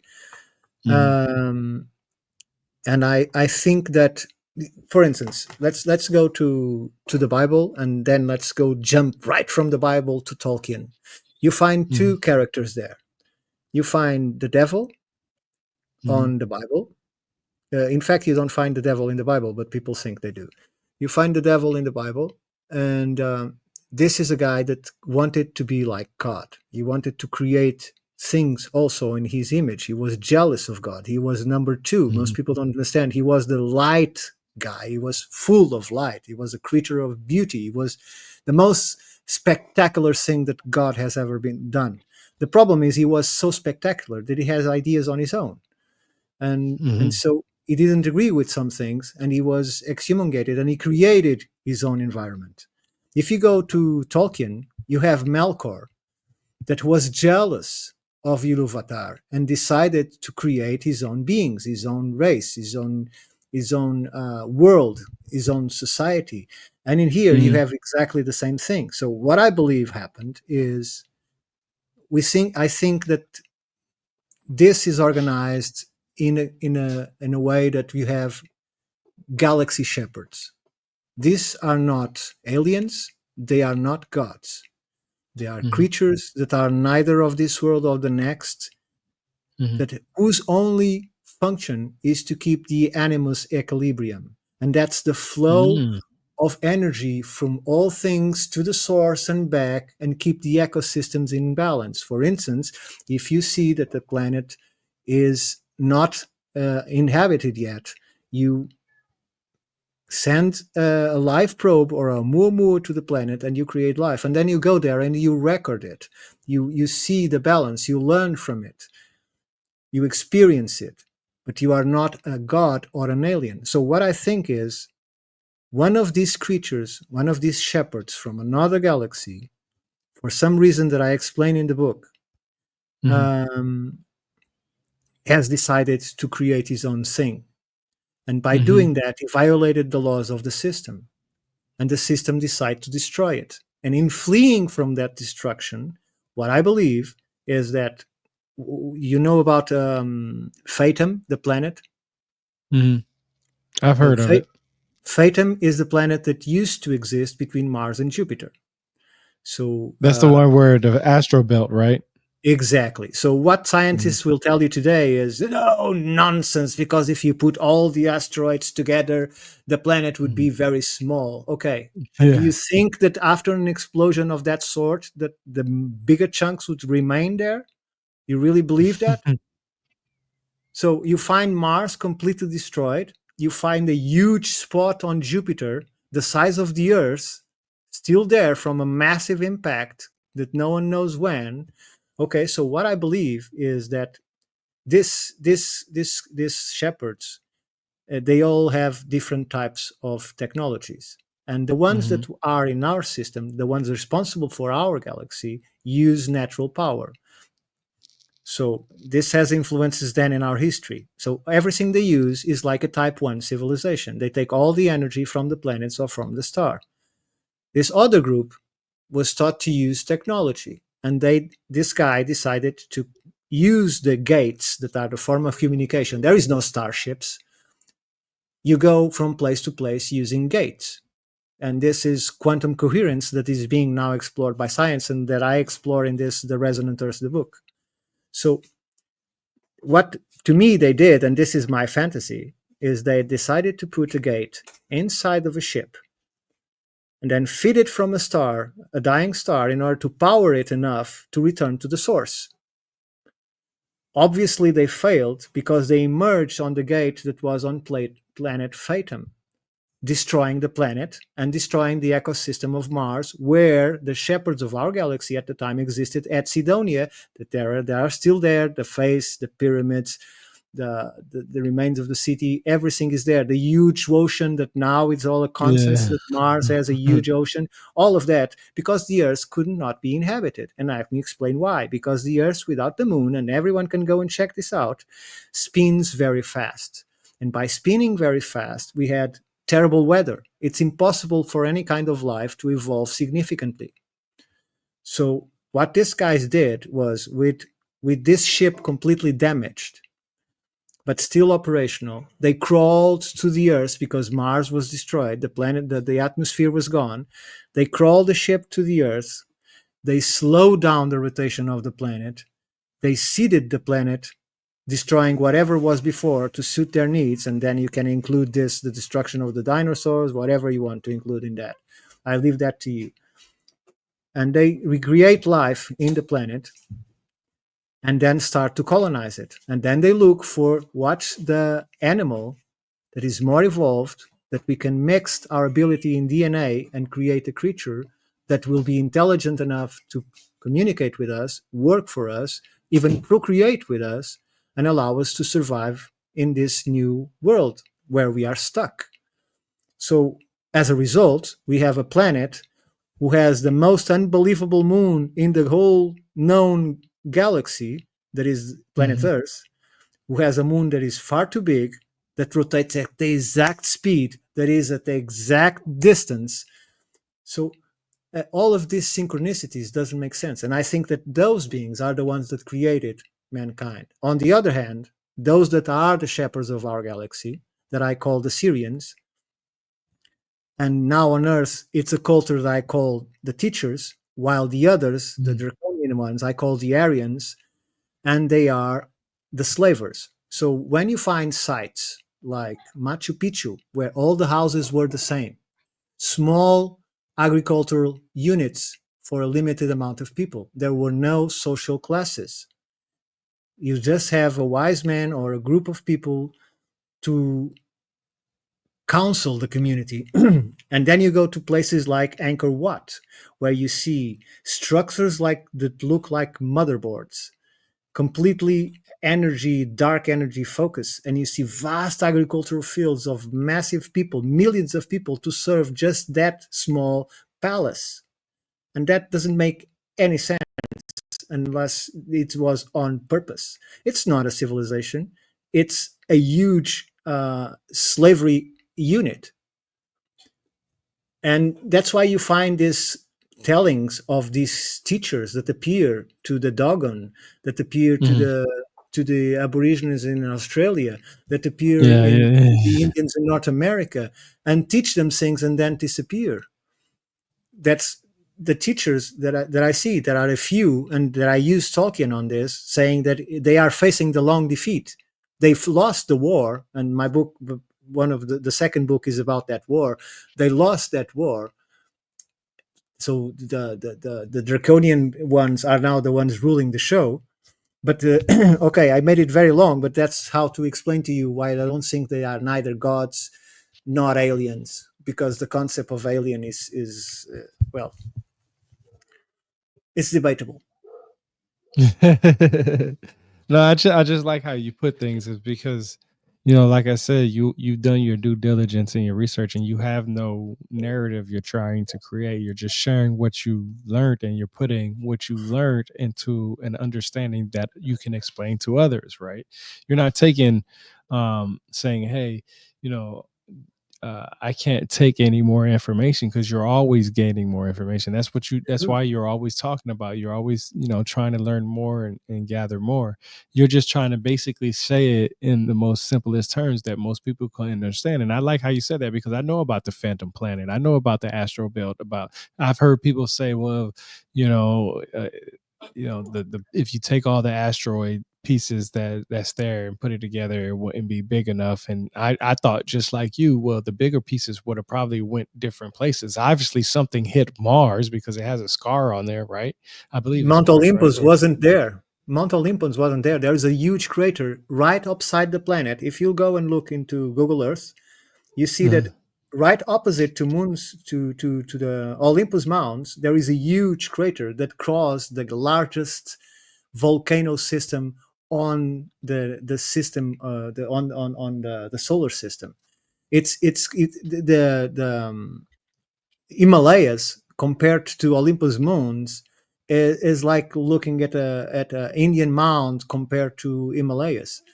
So that's not random. It was that impact on the other side of the planet that make the magma shot all over the planet up and create that where the waves of impact confluence together and create Olympus Mounds. So it was a huge transformation for the planet. The loss of the atmosphere, the evaporation of the water. Where is Mount Olympus? uh, Where Olympus is? Mounds. Olympus Mounds. Let me see if I can type it in. Oh no, it won't let me. I don't know where's It's it at on here. it should show on the image. If you go slowly up, up, up. Oh, wait. No, just rotate the planet because you can see it from that far. It's that big. No, that's the pole. See, so you have to put the Yeah, pole that's down. You have to so. I put the have to pole be up here. down. Okay, now rotate Right the here. planet. Now rotate it. There it is. Can you see it? Where? We're in the Where? center, in the top Oh, right center. here. Yeah. Yeah, I got it. Right here. Right. What does it That's what say? you're Is talking that about. it? No, that's not it. No, that's not It it. says, Sorry. Go yeah, to I the don't know. opposite side because that might be the impact. So you went to the other way. No, you have to put the pole up in order to see it. No, this isn't the pole right here, is it? This ain't the pole, is it? Yeah, it is. It's the polar cap. Oh, that is. Yes. Oh, here we go. But can't you type? Can't you type in there? Because that's what I was trying to. That's what I No, was you trying to. didn't go to Google Earth. No, I went to Mars. You was talking about Mars. Oh yeah, but if Google Earth has Mars. Okay, Google Earth. This was actually the oh shoot, I gotta change screens again. Sorry about Here, that. let me just bring. No. That's fine. That's fine. That's fine. I want to see exactly what you're talking about because that's interesting what you're saying. So, what do I type in? Search Google. Just type in Mars. Olympus Moons. Moons. Olympus moons. Olympus Okay. Moons. All right. Olympus moons.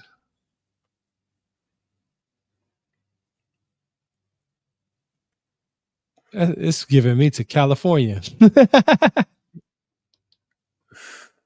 No. You haven't chosen Mars on the menu.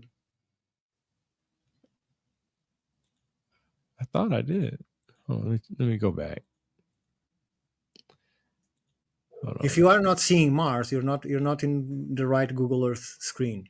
No, I went to the wrong one. No, I'm at a different one. Yeah, you're right. Let me type that back in. I thought I typed it in. Oh, hold on. No. Oh my goodness. It's giving me a hard time to Do you do want it. me to Here we try go. it? Yeah, let me see. Let me see.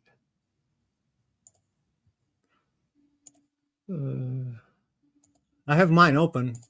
It's easy for Hold me. on. Let me I'm already Mars. Let loading me see. Mars. That's why I was hitting the wrong one. Here, I'll give you just go ahead and hit share screen on the bottom. You should be able to. Sure. Just give me a second. Oh Let man, me I just backed out of it again. Olympus Mount.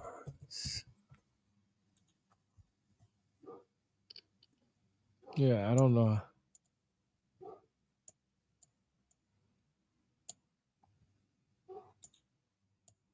I'm trying to figure out how to change out Earth to Mars. I ain't never Hmm. did it on here before. I used the other one. This Oh, it's keeping the layers. Um,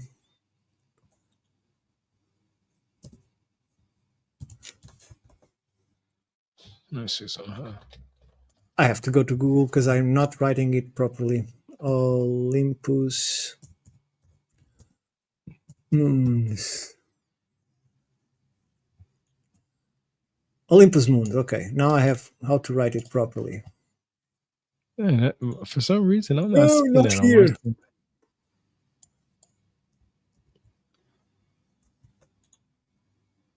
Ah, there you go. Okay, I was typing it wrongly. I just need to take the layers out because I have all the ley lines, all the sites of Earth showing on Mars.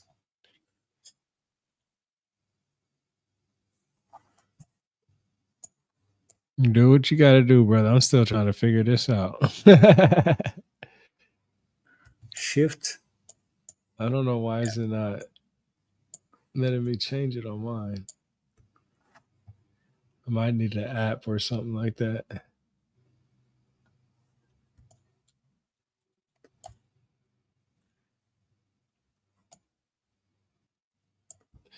But yeah, that what you're saying though is interesting though, man, because like I said, I've looked into the fandom planet and all that stuff like that, and it's just interesting because a lot of people would say that there were individuals who came from, Mars.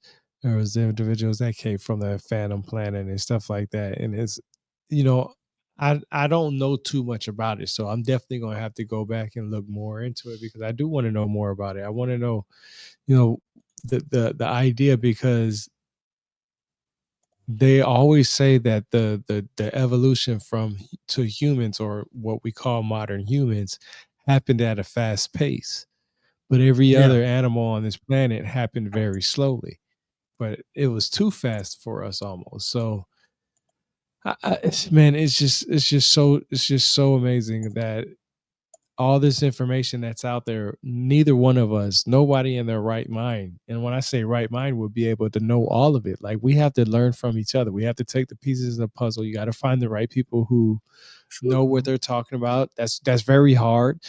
People got egos. Everybody got their own, ailments and their own, their good things about them and the bad things about them. But that's why I always say when you can take the emotion out of things and you just get to the history, it's much better.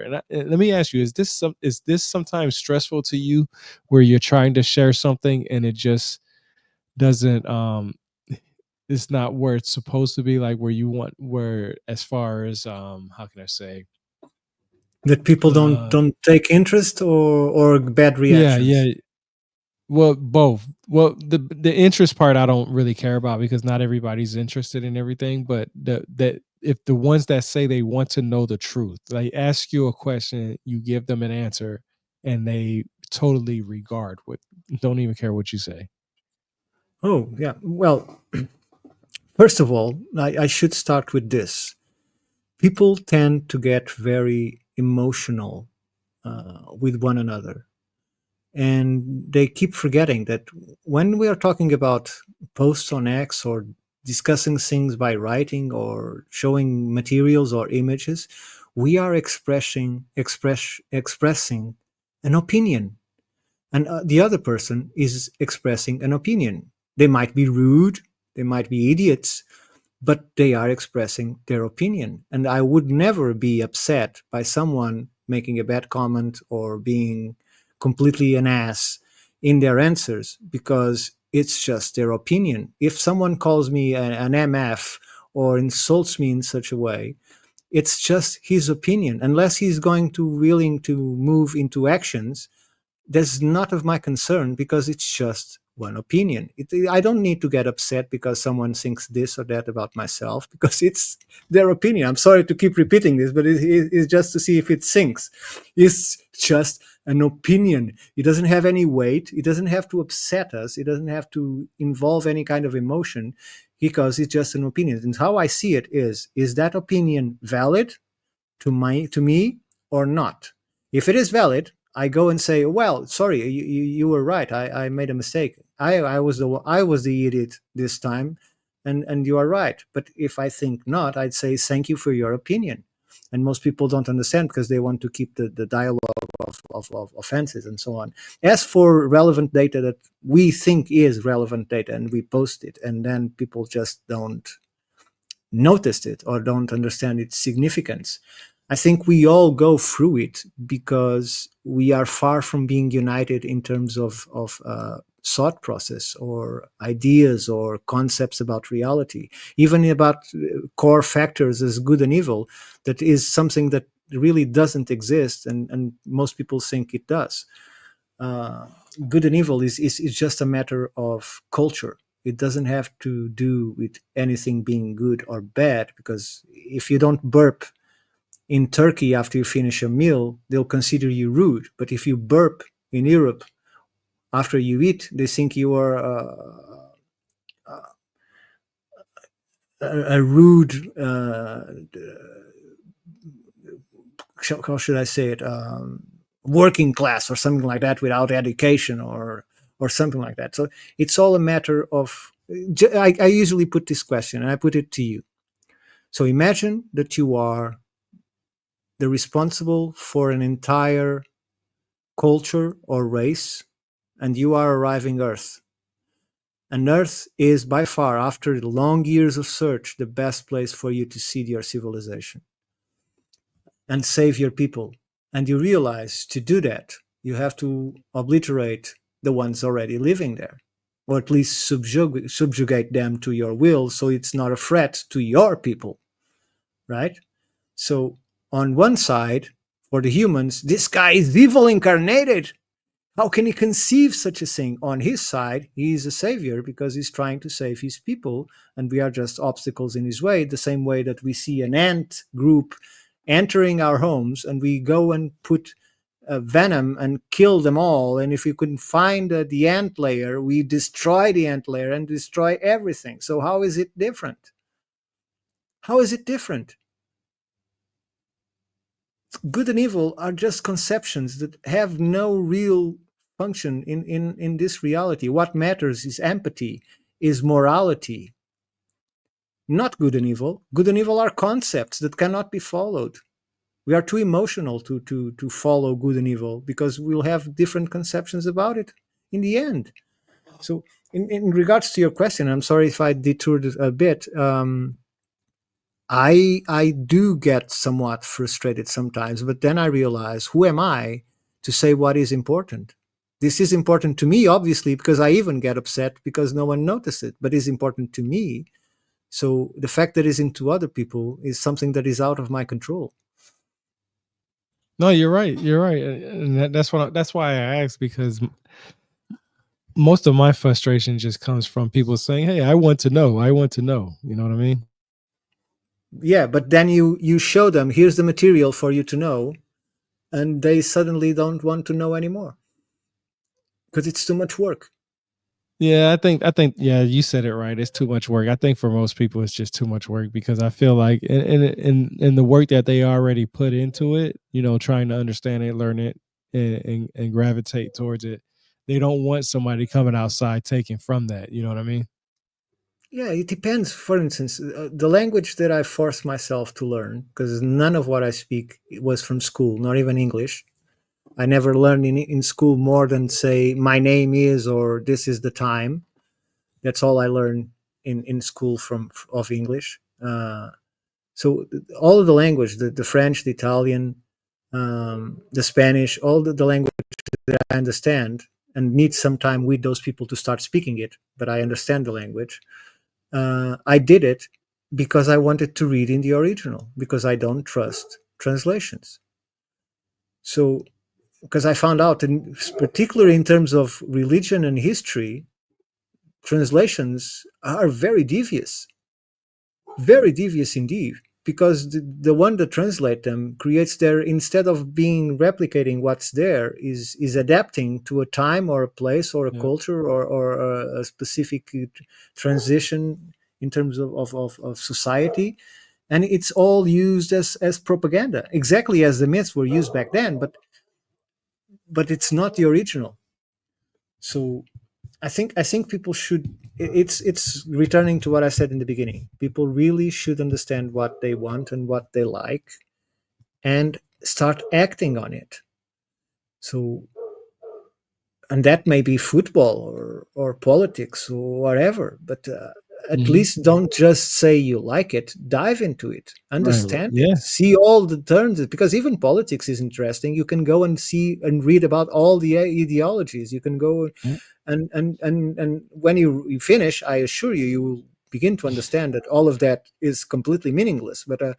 Uh, but yeah, you can dive into any subject. And the other thing yeah. is, people like to talk to people that think likewise, and that's wrong, because if you only talk to people that think likewise, you're just rubbing each other's back. We need to speak to Yeah, people that have exactly. different Yep, opinions. Doesn't matter if we yep. think they're wrong, but their opinion will be useful in the future.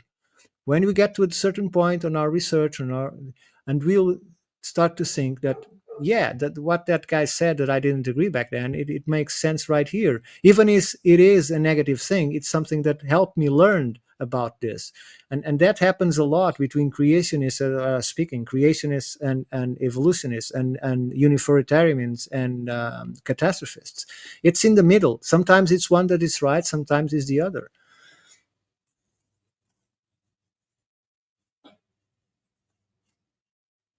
I agree with you. I do. Because it, to me, it's just the idea of who can you work with. Finding the right people is the hardest thing. That's really the hardest thing to do. Finding somebody that you can work with, somebody that that has the same mentality as you is it's really hard because, like I said, everybody has their own ideas, but just getting down to the emotional part is the best part.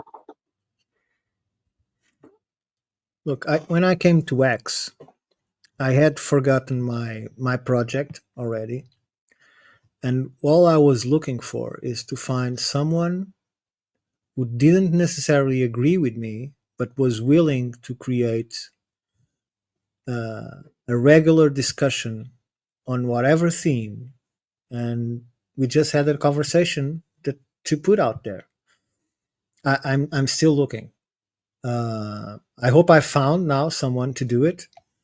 I won't say his name because he might not agree in the end. We are just Oh, slightly you're in a agreed to working do it. phase. Y'all in the working phase right now. Sorry? You're in the working phases right now with it. No, no. I just proposed it, and since I he's doing a different project for the institute right now, I'm not pressing it. We'll discuss it Mhm. further, but I think he's a good fellow for it if he agrees.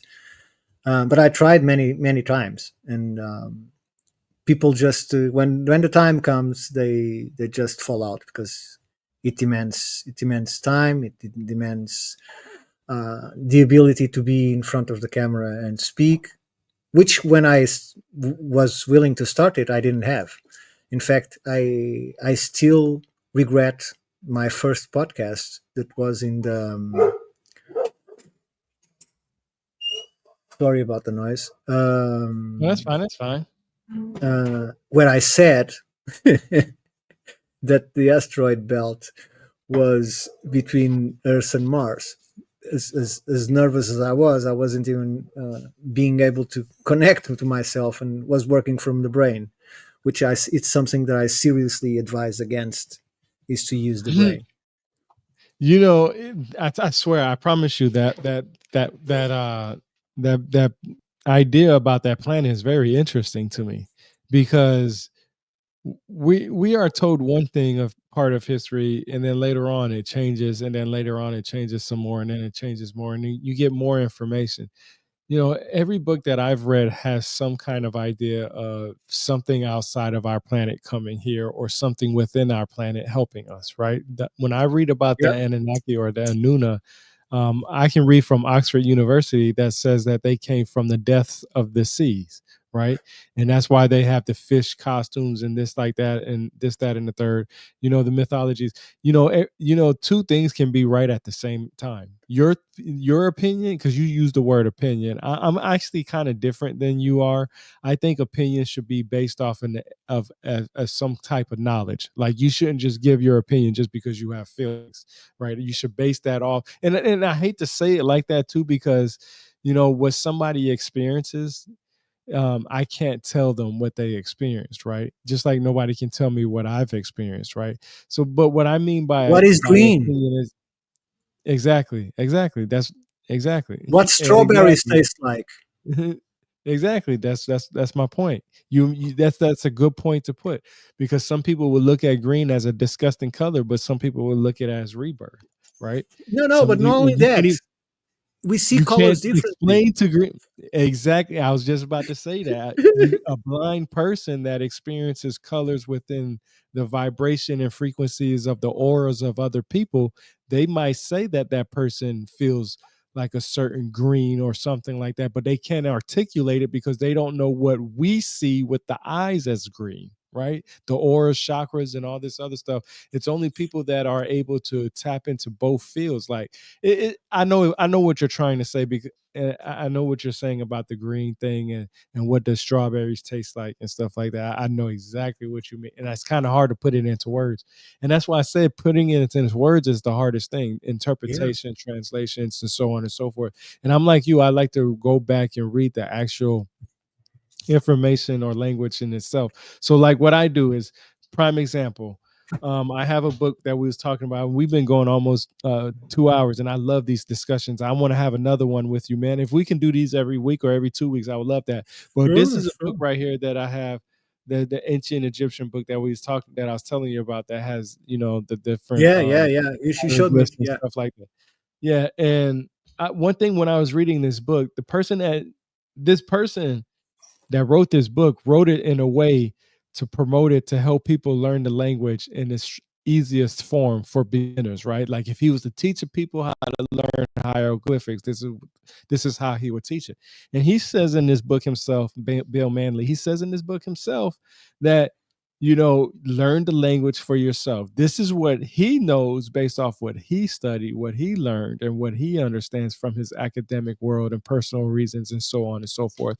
But it only makes sense to the person if they go do their own, because just like you said, the Egyptian hieroglyphs, one thing could mean one thing and many things, and then you combine that with so many other hieroglyphs, and one thing can mean one, or a whole cluster of them can mean one word, and so on and so forth, and it just sure. gets Well, look, it, but it, I would give one advice. I would give one serious advice that, unfortunately, people will take um, lightly, and they shouldn't.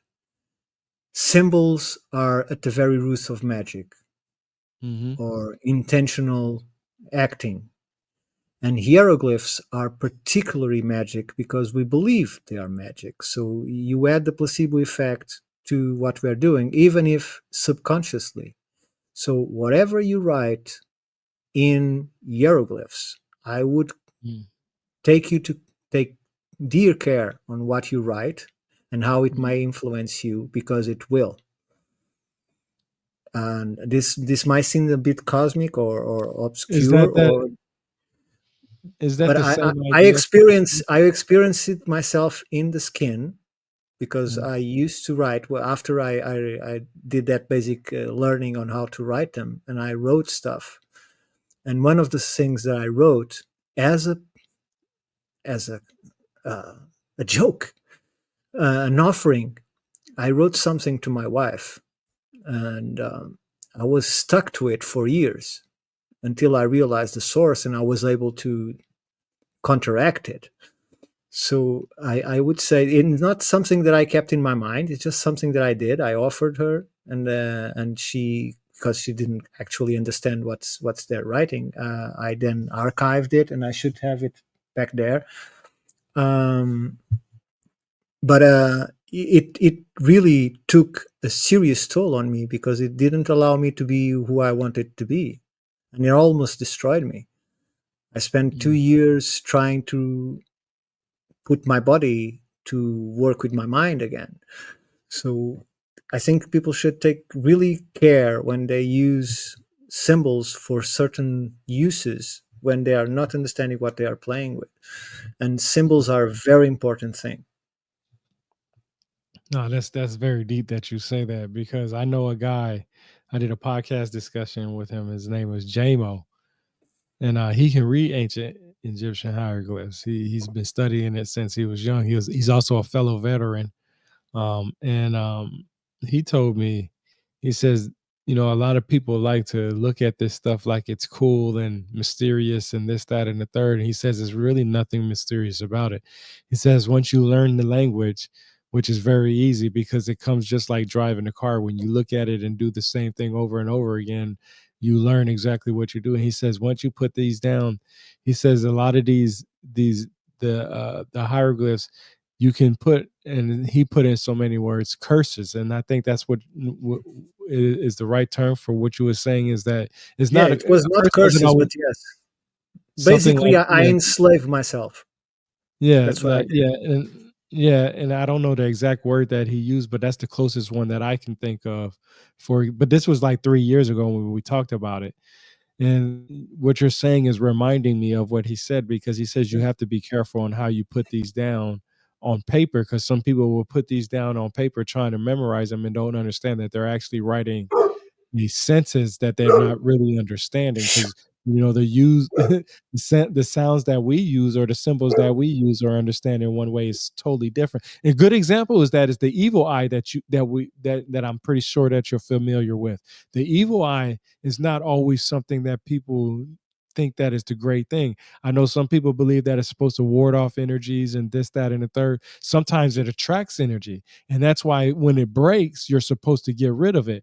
But see, some people are so uh, um, believed to keep things Superstitious? that they yeah, or yeah, exactly. Or sometimes they just want to keep that item, so they fix it and they don't realize that they didn't get rid of the item that they're supposed to get rid of. And the True. only reason why I bring that up is because there was a time when there's a lot of people that I know personally started buying the evil eye products, the necklaces, the earrings and rings and stuff like that, and they'll post on there saying, "Oh, my ring just broke, but I just super glued it back together and now it's okay." And I'm just like, once that evil eye breaks, you are supposed to discard that. It worked. That's this prime reason. Well, you don't have to discard it. You just not you can't Use it. use You it don't use anymore. it. Yeah. You don't Look, use it anymore, right? I have about And 3,000 books on occultism. yeah. I don't share them. And when someone, and this has happened, and when someone asks me for a specific group of books or this or that subject among these books, I must know first what are the people's intentions, because this is Mhm. not something to play with. It's we take Yeah. it very lightly, but these are the people back then didn't take all this care making these records and having this knowledge just because it was a prank. These are actually things that work because the way of our consciousness is built. We are built as in self-actuation. I see people talking about determinism and free will. It's not determinism and it's not free will. It's self-actuation, which has both peculiarities of both sides, but it's you that decide. What people need to understand is after you come out of your parents, after you take control of your life, Mhm. anything that you do or anything that happens to you is your fault. It is your Yeah. fault. Everything. Even if you are mugged at 6 o'clock by a degenerate in some street, it was you that decided to get out of your house and be there at that time. So it's all of it is your fault. All of it. Even if it isn't.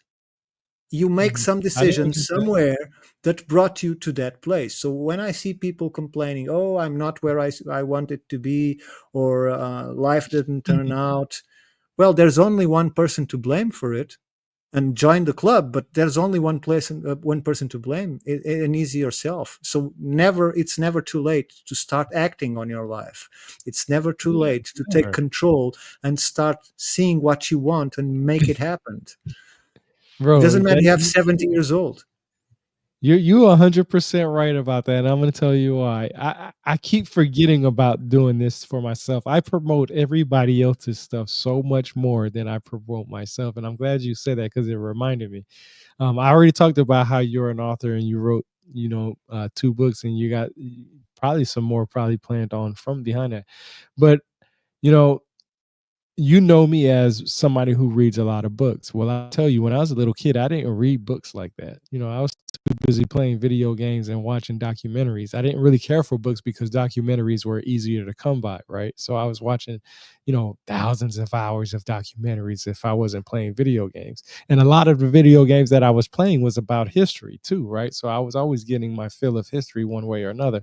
It wasn't until I got wounded in Afghanistan and had to retire from the military and have nothing else to do but pick up something that I enjoyed. And I was like, well, let me pick up a book and start reading. So I started reading books, and I was like, this ancient stuff is much more interesting than these YouTube videos and documentaries, right? So I started reading more and more and more and more and more and more, getting more into it. And then I was given the opportunity about 5 years ago. I decided to start my website, rebirthoftheword.com. And about 3 or 4 articles in it, like when I started my website, I only had like one article. Like I started with one article. I didn't have 10, 15, or 20 or anything like that. It was just me, You myself, and I started. with one article. Yeah, I just started it. And about 3 articles in, somebody read my article, Ken Goodsword, and he's actually the publisher of who published my book. And he said, "Hey man, if you ever want to write a book, let me know." And this came from a Facebook post, right? He messaged me from Facebook posts and stuff like that. I did a couple of podcast discussions with him, but I never really took it serious because I was like, I'm not a writer, you know what I'm saying? I just like writing articles. He didn't take you seriously, not him. Yeah, I didn't take myself serious. You see what I'm saying? So I didn't do anything about it. But then it dawned on me a couple of years later, like 3 or 4 years later, because it only took me a year to write my book.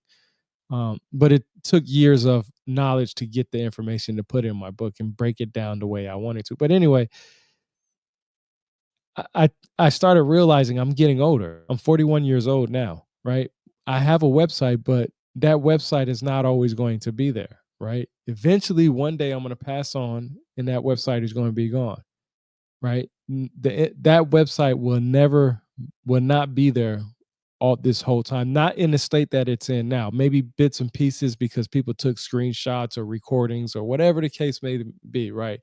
But the website that I created as one won't be there anymore. So I decided, man, I got all this knowledge. I put all this stuff on my website. I'm getting nothing but compliments. Even the way I am, I'm getting nothing but compliments about what I do and how I do it and how I present it. So obviously I'm doing something right, right? So I was like, man, what can I do to keep this going? So I was just like, man, I was given an opportunity to write a book. So I wrote a book, and journey through the origins of history. And I never expected myself to be in that situation. And it was never too late to do it, right? I didn't have nothing else to do. I am a family man. I do take care of my kids and stuff like that. I do run around a lot, taking care of my kids a lot. And I do most of all the stuff that I do at night. It's 5:10 p.m. here now, but I have the time to do it today because I planned it out in advance. But I don't get the chance that I want, as always, to do what I want. But that's because I procrastinate. I take away from myself. I take away, I put myself in different, like I like video games, so I'm still playing video games, right?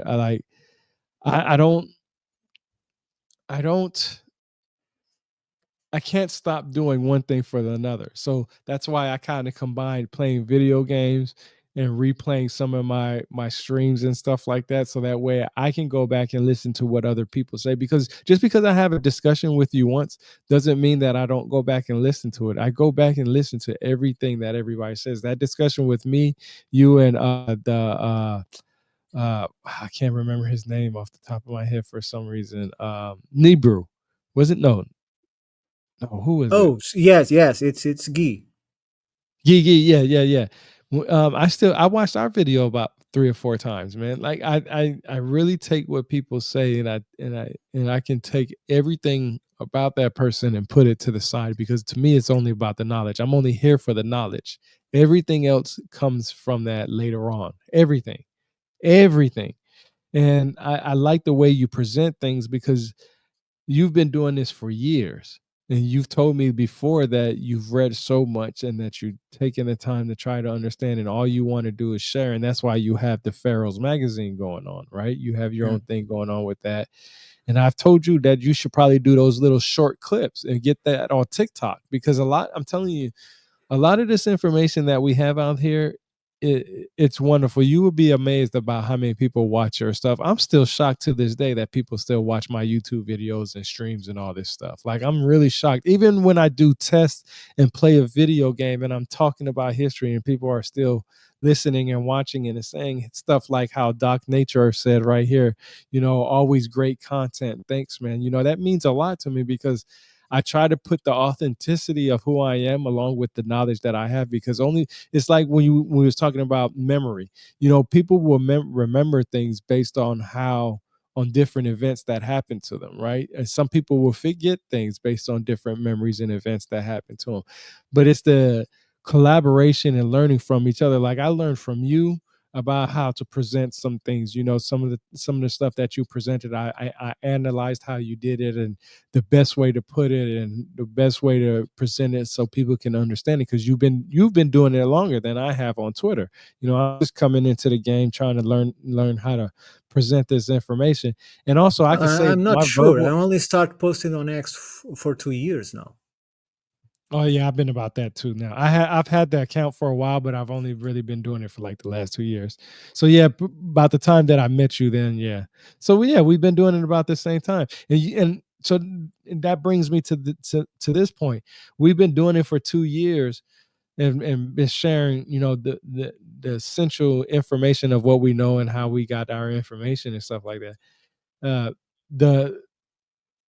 The people that are geared to that, do you feel like you owe them when you do that? Like, do you feel like, man, I got to share this because people subscribe to me, or man, I got to share this because people really want to listen? Do you feel like a part of you is now given to people to make sure that they gain this knowledge, or do you think you're still doing this as far as, just as your passion of love for it? Well, on one side, I'm acting today as I started acting on day one. That is, I am try always to be kind to people. I try always to give them what they are asking for. Um, but now that I have a Even few, though what they asking for, I like yeah, that. yeah, I can in terms of material, yeah, in terms of material. I, I took that a different way. I was like, "Hey, you, you disrespect me. I disrespect you." No, because I find it funny when people get upset, and I had a few cases. I do I too. think I'm fortunate. Jerry. I think I'm I fortunate because love I see Jerry that. Springer. You ever watch that Yeah, show Jerry Springer before you? Yeah, I love that show. Go ahead. I'm sorry. so I think I was fortunate because I only have less than 10 episodes where people were rude uh, in 2 years. So I think I was very fortunate, or I was doing something right. Um, but now that I have, and I can say it openly, I needed to have 100 people to subscribe me for $5 a month, so I can have $500, so I can do this full time until I started getting money from the institute on my work. It's happening, but it's take a few months still, and I haven't. So what I have is at this point I'm at €50 a month. No, sorry. I had a new person that was Oh, kind enough I'm to. still going to subscribe to you too. I'm still going to Thank you, thank. subscribe to you, man. I I am. I I'm had just now. like getting my stuff done. Sure, thank you.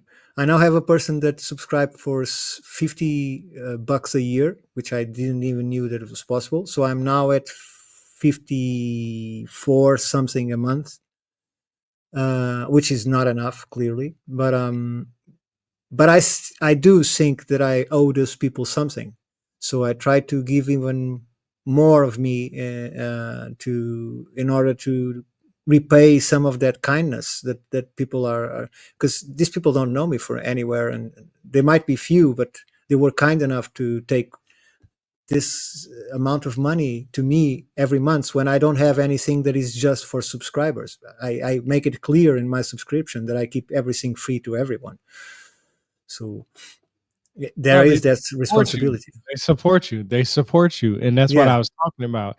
Even you already know the type of person I am, so I'm not even gonna get into that. It feels good to have people say, to support me in the stuff that I do. Like I'm serious. Like I've had people buy my book all the way from Russia, bro.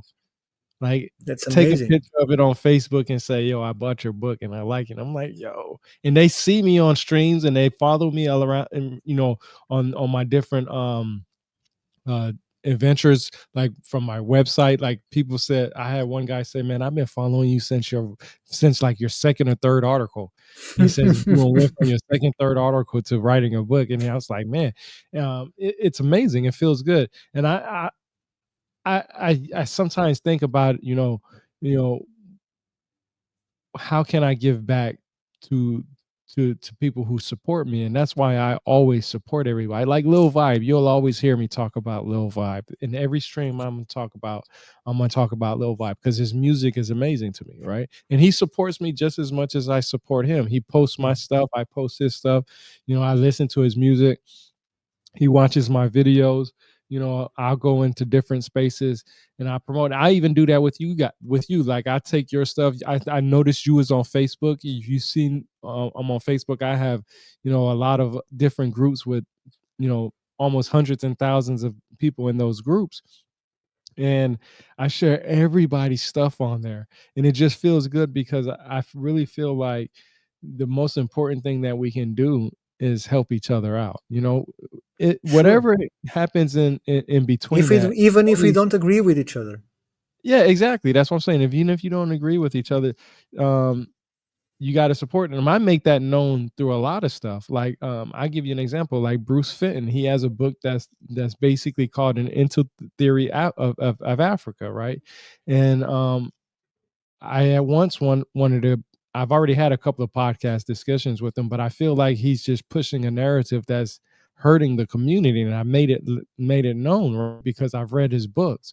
I can't discredit somebody unless I've read their material and actually researched it, right? And I give you an Well, you're not example. discrediting, you're just giving But your yeah, not opinion. schizophrenia. Yeah, well, not I'm not gonna say more of my opinion. I'm giving you what they used as their own facts. So I use their ammunition against them. So when somebody says something like, "There are no ancestors prior to 200,000 years ago," well, then I'm gonna ask them, "Well, what is your definition of ancestor?" And then I'll get the context and understand it. And then I'll ask them, "Well, doesn't this individual fall under ancestors?" And if they say yes, then I'm going to ask them, "Why did you put it in your book this way?" Usually when I get to that question, they're already ignoring me and not trying to give me an answer for that. And I tell you that, and I know the reason why is because I'll be honest with you. I was just telling my wife this the other day. I love the bass fish. Okay, I'm a bass fisherman. Anybody that knows about bass fishing, it knows that you have to present your bait for your bass to get on the hook. So that's what I'm doing. I'm throwing the rod out. I'm throwing the line out there. I'm twitching the rod a little bit, reeling in a little bit, seeing what my questions are all that, right? Seeing, and once you bite on it, I'm going to ask you the most serious question, because I already, my every question that I asked prior to that led up to this big question. When I ask that big question, usually it's ignored, and I already know that, yeah, you probably don't know what you're talking about. You're just Yeah. But hiding because you held the would you consider that an intuitive process, or is all the product of careful planning? It could be. I don't know. That's a good question. That's a good question. Because that's a lot to sort while you're having a conversation. That's why I'm asking if that's natural, Yeah, or is something that you plan I ahead. think it's probably something.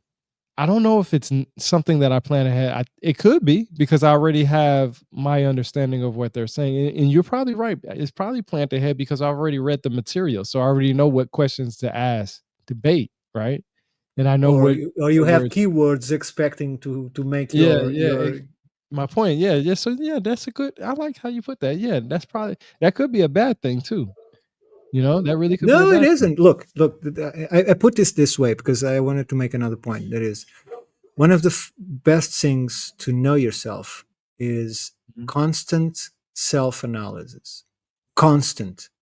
So every interaction that you have, you should have some kind of process to understand why you reacted that way. And not only you will begin to know others, you begin to know yourself. So because I do that, that's why when you told me what you're doing in terms of the interviews, I was just curious to see if that's something that it just comes automatically because you read the book, you know all the keys, you know all the thoughts you had while you were reading it, and when the person touches, you're ready on the nail because you're already expecting it and you're already hoping that he touched that point. Sometimes you are even eager Yeah, that he speaks about that, and you yeah, pushed a little bit in the anxious, yeah, conversation to see if he goes there, so you can put your plug in. So yeah. I find all those process interesting. No, I think Although, I think you're 100% right with that. I really do. I think the reason why is because you're right. I read the book already, and I already know the key points, right? I already pick, and that could be a good thing or a bad thing, but either way, the I picked the key points, and like you said, I'm looking for certain words, and then yeah, perfect, yeah. yeah, but don't forget that you don't read the book, you Mhm. actually drink it, because I've seen your books, they're full of hundreds of notes. Well, in the end, there's more notes than book. So you could publish a book for every book that you read. So Man, that's a funny way to put it, man. I'm not even gonna lie, bro. That's a good that is a yeah, I do digest that book to every piece of bit of it. And I yeah, think and that's why that's an art, man. That's an art. I tell you, that's an art.